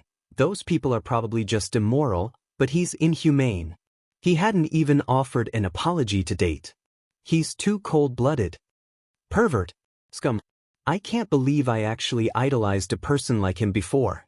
He should be castrated. His entire family should die. Curse his daughter, I hope she'll be XX by someone as well next time. Fei Yang read those malicious comments and his expression turned ugly. Xian Yu, why don't we turn it off? Fei Yang's voice trailed off while he paid attention to something at the corner of the screen. He saw a man in a white-collared top supporting his head with his hand and looking at the enraged crowd before him with an indifferent expression. He didn't seem to have any intention of doing anything. Just when he was worried that Xian Yu couldn't take it any longer and was about to turn the live telecast off, the teenager suddenly turned his head and said something to the reporter from Mars Weekly. The reporter listened attentively with his body tilted and then, his eyes glistened as he nodded. After that, the Mars Weekly reporter, Gao Feng, suddenly stood up and exclaimed, "We have the testimony from the witness and irrefutable proof presented, yet Han Xianyu still refuses to plead guilty. He's insane. It's because of people like him that the entertainment industry is so messy." Mars Weekly was known to be swift in getting news out. They published many explosive tabloids and was very famous in the industry. But in recent years, they were getting from bad to worse. They even copied the news that other publications had published regarding Han Xianyu's case. On stage, Yan Zhengyang saw Gao Feng stand up to speak and a hint of disdain flashed in his eyes. What #1 correspondent in China? He's just a paparazzi who's past his prime. It's my home ground turf, yet he's still trying to steal the limelight? Gao Feng first roared indignantly, then turned to Zhao Dayong on stage and spoke with humility. "Mr. Zhao, I'm Gao Feng from Mars Weekly. I'm very sorry for what you've been through. May I ask you a few questions? Liked it? Take a second to support novels on Patreon."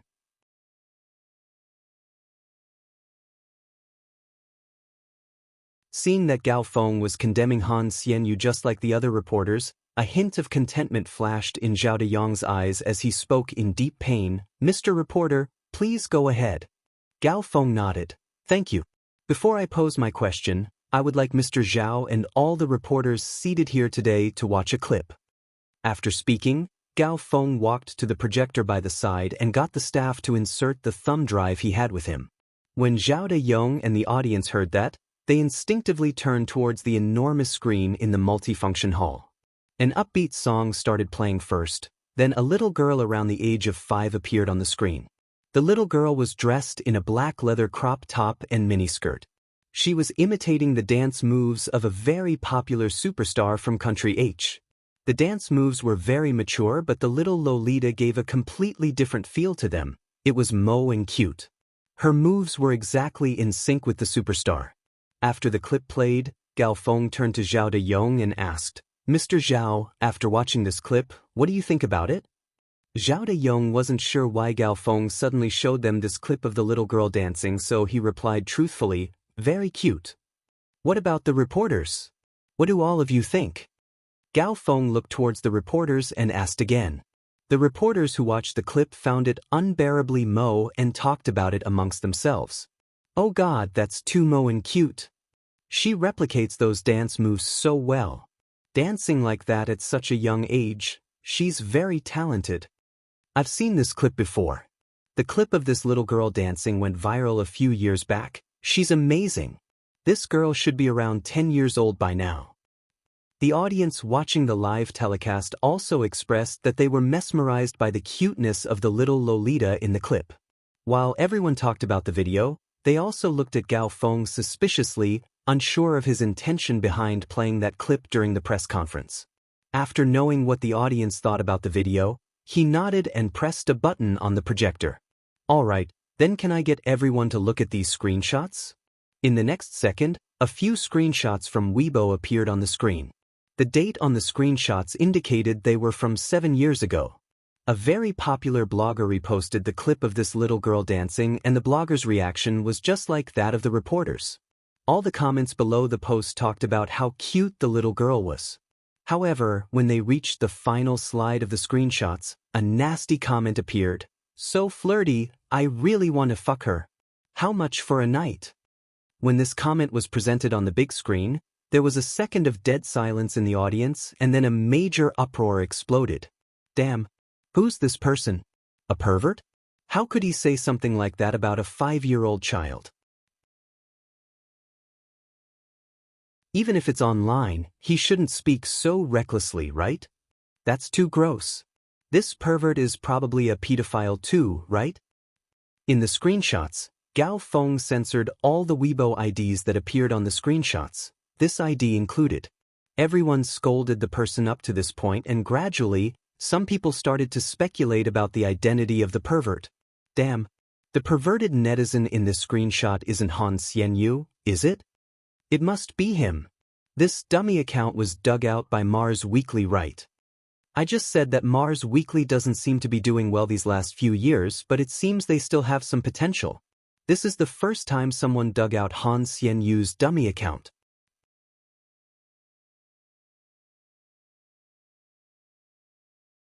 When the reporters saw this new information they could work with, they started getting excited. At the same time, in the apartment, Fei Yang, who was monitoring the live telecast, was waiting for a turn of events, but instead, what he saw was the situation becoming dramatically worse. He was on the verge of going crazy. What dog shit dummy account? Are these reporters nuts? What's going on? Isn't this reporter from Mars Weekly the person Yi Bai had an arrangement with? Han Xianyu leaned against the bedside and stared at the screen. He still had that haggard and stoned expression, and on his face, there was numbness and emptiness. At that moment, the live telecast website was also flooded with comments. Wow. This is explosive. Han Xianyu's dummy account is exposed. He must have other accounts aside from this. He's really disgusting. That little girl in the clip should be around 5 to 6 years old, almost the same age as the sick girl he sexually assaulted. Huh. The more you think about it, the scarier it gets. After getting the reaction he wanted, Gao Feng said in a grave tone, "Everyone has seen that when a normal person watches the video, they would find that the little girl is really adorable. Only a pedophile would have such dirty and malicious thoughts." Zhao Dayong saw this reporter bringing out another piece of evidence, and his eyes lit up. He immediately chimed in, "That's right." Also, the date on Weibo indicated this was 7 years ago. Han Xianyu has been in hiding for so long that we don't even know how many innocent children he's harmed. In the press conference, the man in a white-collared top skimmed through the comments on his phone and listened to the words of the media and Zhao Dayong. His lips subtly curled upwards. The prey has entered the trap. On stage, Gao Feng looked towards the audience unmovingly, and his gaze swept across the entire hall, stopping at Zhao Dayong, who had a look of surprise. He raised his brows slightly and asked, "Mr. Zhao, you think so too? You think this netizen is a pedophile?" Zhao Dayong didn't hesitate and replied, "Of course, if he's not a pedophile, what is he?" Others started murmuring amongst themselves as well. Do you still need to ask? If he isn't considered a pedophile, then what is a pedophile? Han Xianyu's name has been blackened forever. He won't be able to wash it clean forever, yeah? Gao Feng laughed and didn't respond, but he pressed a button on the projector. Then, everybody please take a look at who wrote this disgusting comment. Upon hearing what Gao Feng said, everybody held their breath and bolted upright in their seats. There must be many juicy contents made by Han Xianyu's dummy account, huh? On the big screen, the image was cropped and it was still the same screenshot, but this time, the mosaic sensor on the Weibo ID was gone and the netizen's ID appeared before everyone's eyes as clear as day. Lonely cigarette. So flirty, I really want to fuck her. How much for a night? And Lonely Cigarette was actually the father of the victim who was sexually assaulted, Zhao Dayong. After all the reporters saw that extremely familiar ID, the entire hall fell into a terrible, dead silence. The hiddle smile Zhao Dayong had initially suddenly stiffened. There were disbelief and rage on his face at first, and then, he seemed to remember something as a look of panic and fear swept across his face. Liked it? Take a second to support novels on Patreon.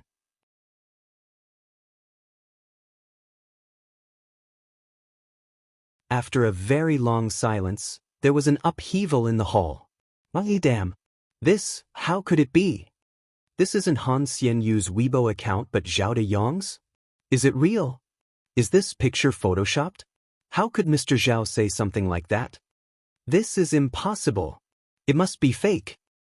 The calm and unperturbed Yan Jingyang's face abruptly changed at this point. He quickly stood up and yelled in fury, "Gao Feng! Are you insane? You once held the title of being the #1 correspondent in China, yet you're neglecting your professional ethics and coming up with this fake news just because you can't get anything juicy. You're making a pig of yourself." Gao Feng looked coldly at Yan Jingyang. "Reporter Yan, we're in the same profession. Don't you find what you just said really hilarious? What's the occasion today? There are so many reporter friends seated here today. Why would I lie about something that can be easily exposed? TSK, since this Weibo post was from 7 years ago, even Zhao Dayong himself probably forgot he said something so degrading so he didn't destroy the evidence, huh? I've already shared the original Weibo post. Everyone can now see it for themselves. It's the third comment on page 7. Listening to what Yan Jingyang said, the audience broke into discussion again. This news is coming from Mars Weekly. Although Mars Weekly isn't doing very well now, they never leaked any false information before. That's why they offended so many celebrities and almost collapsed from all the attacks. Even a small publication would never dare to use a fake picture to mislead everyone in front of so many reporters. Damn. I found it. It's true. It was really posted by Zhao Dayong. Hurry, go take a look. All the reporters present, including those watching the live telecast, quickly opened the Weibo post that Gao Feng shared a few seconds ago and really saw Zhao Dayong's comment on page 7. At the same time, Gao Feng connected the projector to his phone using Bluetooth and displayed Zhao Dayong's comment on the big screen and how he argued with other netizens. "So flirty, I really want to fuck her. How much a night?" To the netizen above, "You're a pervert, huh? How could you say such a thing? Hee, what did I do? This little shit is dressed like that and dancing so erotically, don't you think she's trying to get people to fuck her? Go fuck your father, bastard. I want to fuck your display picture. Is she your daughter? She looks like she would like to be fucked. I'll fuck your mother. Damn it.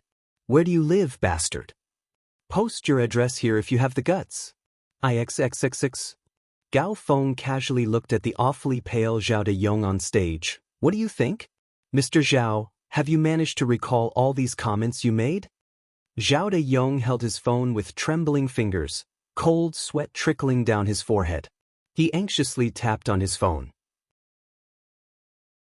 Gao Feng sneered. "You're trying to delete your Weibo now? I'm afraid it's too late." Zhao Dayong stopped what he was doing and knew it was probably useless. There was fear on his face, but then he held his composure and stood up to speak. This happened so many years ago. I didn't mean what I said back then. It can't prove anything." Gao Feng seemed to have anticipated his reply, so he said, "Mr. Zhao, that wasn't what you said just now, was it? Everyone here heard you admit that a person who could say something like that must be a pedophile. Now you're saying it can't prove anything? Aren't you slapping your own mouth? Liked it? Take a second to support novels on Patreon."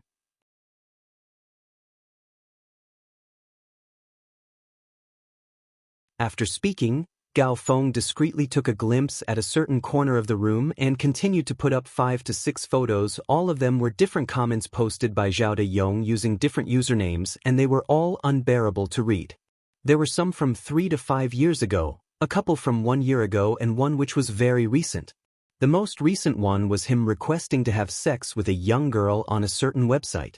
This account was verified and was, without a doubt, Zhao Dayong's. Each time a new photo flashed onto the big screen, Zhao Dayong's expression turned a shade paler. At the last photo, he was frozen stiff in his chair. How could it be? How exactly did this person manage to do this? He actually dug out all those posts from so many years back, even those I don't have any recollection of. He wasn't a perverted pedophile at heart. Those comments and the request he made to that young girl were just his way of thrill-seeking, but after these messages were exposed, there was nothing he could say to clear his name. As expected, after looking at all this evidence, all the reporters at the scene were completely dumbfounded and the audience at the live telecast exploded into chatter. Oh my God. What did I just see? Zhao Dayong's a pedophile too? And look at all this stuff he said online. It's disgusting. How was he even able to criticize Han Xianyu with so much self-righteousness? This is simply unbelievable. At this moment, Yan Jingyang was at a complete loss. He never expected that Zhao Dayong would have evidence that could be used against him. No way. I can't let things go on this way. Even if Zhao Dayong's a pedophile, Han Xianyu's charges are still undeniable. I have to draw the public's attention back to the real issue at hand. Yan Jingyang immediately stood up, took the microphone and was about to speak. Everyone. However, just at that moment, Gao Feng immediately interrupted Yan Jingyang and exclaimed in anger, "Just as everyone has seen, it's true, Zhao Dayong's a pedophile through and through. He's the scum of the society as he said himself. An inhumane bastard, a pervert that should be shot in the head." Yan Jingyang, let's not talk about whether Zhao Dayong's a pedophile first. Han Xianyu. Gao Feng's rage seemed to have reached its limit. He slammed the table and interrupted Yan Jingyang once again. With a frightening glare, he said, "Also, according to what I investigated, there's more to this than meets the eye. Zhao Dayong, this inhumane bastard, he's not only a perverted pedophile.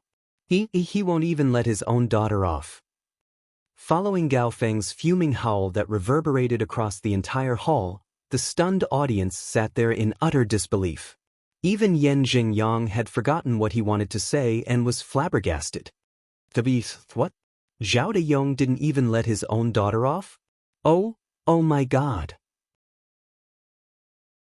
On the live telecast website, after the pause, there was a crazy barrage of comments that covered the entire screen. Nobody cared about what Yan Jingyang had to say. Everyone's attention was now on the shocking truth Gao Feng disclosed.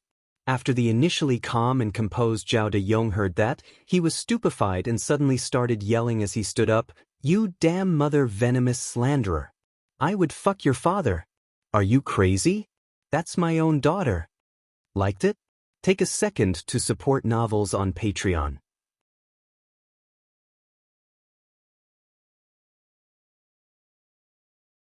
Yan Jingyang, who was interrupted countless times, was made totally speechless by the explosive news Gao Feng revealed. After a few seconds, he quickly regained his senses and shouted in Gao Feng's direction, "Great reporter Gao, we must show the evidence for whatever we say. With just your words, you're putting such a big accusation on someone, you have total disregard for his life. You're not a reporter but an executioner." Zhao Dayong also remembered this was a press conference. He calmed himself down and said, "This reporter here, do you have any evidence? How could you slander someone like that?" Gao Feng seemed prepared for their questions and he mumbled, "TSK, you want evidence? Zhao Dayong, I guess you won't cry until you see the grave?" After Gao Feng had spoken, a photo appeared on the huge screen. In the photo, there was a little girl and at her young age, her figure could barely be seen. She only had some panties and a little tank top on, looking like she just came out of the shower. She seemed very nervous in front of the camera. The person in the photo was Mr. and Mrs. Zhao's daughter, and that photo was circulated by Zhao Dayong himself to his circle of friends. He even added a caption along with it, "What do you think about my daughter?" and included a smirk emoticon. When this photo appeared, all the reporters at the scene felt so bad for the child. Oh gosh, he's really a monster. He didn't even let his own daughter off. How could he do that? Girls at that age already have extreme self-consciousness, okay? As her father, he actually circulated such a revealing photo of his own daughter to his friends. Utterly disgusting. How can a person like him be fit to be a father? When Zhao Dayong saw that everyone presumed this photo to be the evidence that he sexually abused his own daughter, his face turned red in anger and immediately burst out, "This was just a normal day with my daughter." Gao Feng sneered, "Tisk, you're calling this revealing photo normal? You're still trying to deny it even with all this evidence in your face, huh? No problem. It's fine if you don't admit it. I have a witness. Today, I must thoroughly expose this bastard's true colors." Following Gao Feng's powerful and resonating rebuke, the press at the scene was ready with their equipment and waited for Gao Feng's next piece of evidence. Unknowingly, everyone was subconsciously following Gao Feng's line of thought. The day before yesterday, I interviewed Zhao Dayong's neighbor, and after getting permission from him, I recorded this interview. Gao Feng played a recording of the interview. In the video recording, Gao Feng was interviewing a man, and in order to protect the person's identity, the man's face was hidden in the shadows on purpose. Upon hearing that Gao Feng had interviewed his neighbor and seeing that familiar figure on screen, Zhao Dayong's face changed. But at this point, the interview already started. Gao Feng, based on your impression, what kind of person is Zhao Dayong? Neighbor: he's always idling and doesn't do honest work. Gao Feng: then, does he have any bad habits? Neighbor: does gambling count? Gao Feng: gambling? Is he really good at it? Neighbor: I heard he even gambled away the money that was supposed to be used for his daughter's medical bills. If it wasn't for that superstar's help, his daughter wouldn't be alive today. He's too lucky. Gao Feng: what do you think about that incident about that superstar allegedly sexually assaulting your neighbor's daughter? Liked it? Take a second to support novels on Patreon.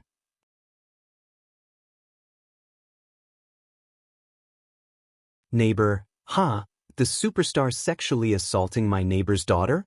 He's really trying to push the blame onto someone else. Not sure who's the one doing all these filthy deeds. Gao Feng: what do you mean?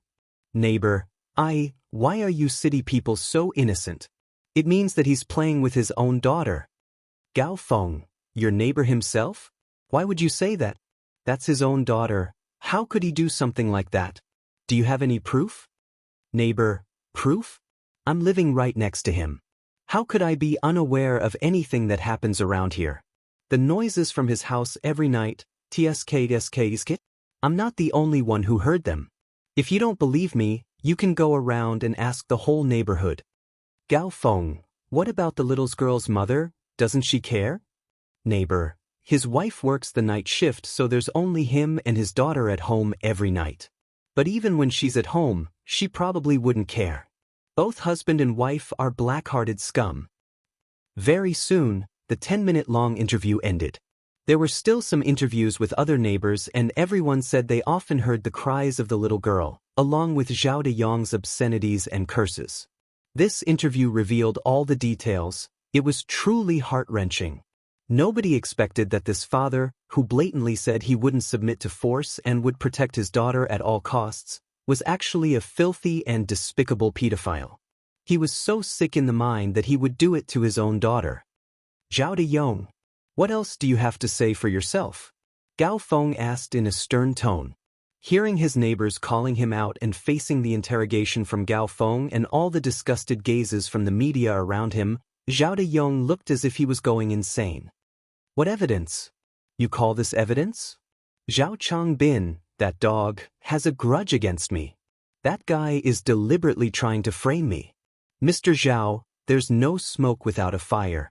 Furthermore, there's more than one neighbor who called you out. That's because my daughter was being disobedient. I was teaching her a lesson.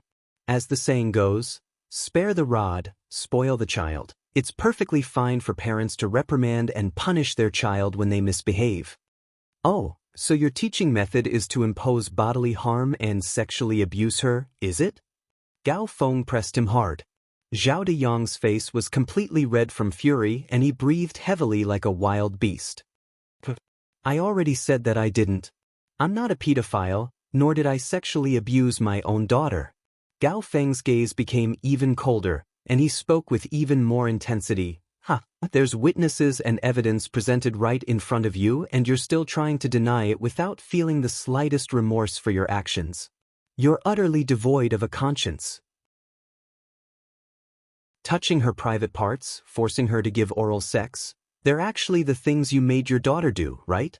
Fuck your father, you garbage reporter. Have you said enough? Finally, Zhao Dayong couldn't hold it in anymore as he kicked the chair behind him and charged towards Gao Feng, delivering a punch to his face. Gao Feng was solidly punched in the face. Half his face immediately swelled up. Zhao Dayong wanted to continue beating him up when a few other reporters and security guards swiftly rushed over and quickly pulled the agitated Zhao Dayong away. Gao Feng wiped the blood from the corner of his lips and spoke bitterly. Does everyone believe me now? He's not just a pervert. He also has a violent temper, so you can imagine what kind of treatment his daughter had to endure under his hands. Upon hearing that, Zhao Deyong's face contorted in rage as he yelled crazily while trying to charge towards Gao Feng. I will kill you. I will kill you. Just you wait. You wait. Liked it? Take a second to support novels on Patreon.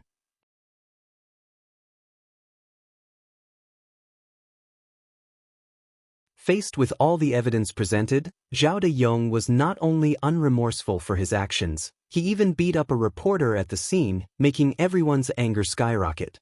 The number of clicks and traffic on the live telecast also broke the record as comments flooded the telecast, one after another. Wow, my 3 views have totally toppled. This scumbag has been lying to us for such a long time. How perverted is he that he's able to do this to his own daughter? He actually called Han Xianyu scum when he's the true bastard who's worse than a pig. After all the cursing, the netizens naturally started thinking from another perspective. Can we believe anything this utterly heartless and inhumane bastard says? Oh my god. Could it be that Han Xianyu was really framed? It's definitely possible. Damn. Our Xianyu was obviously framed from the start, alright?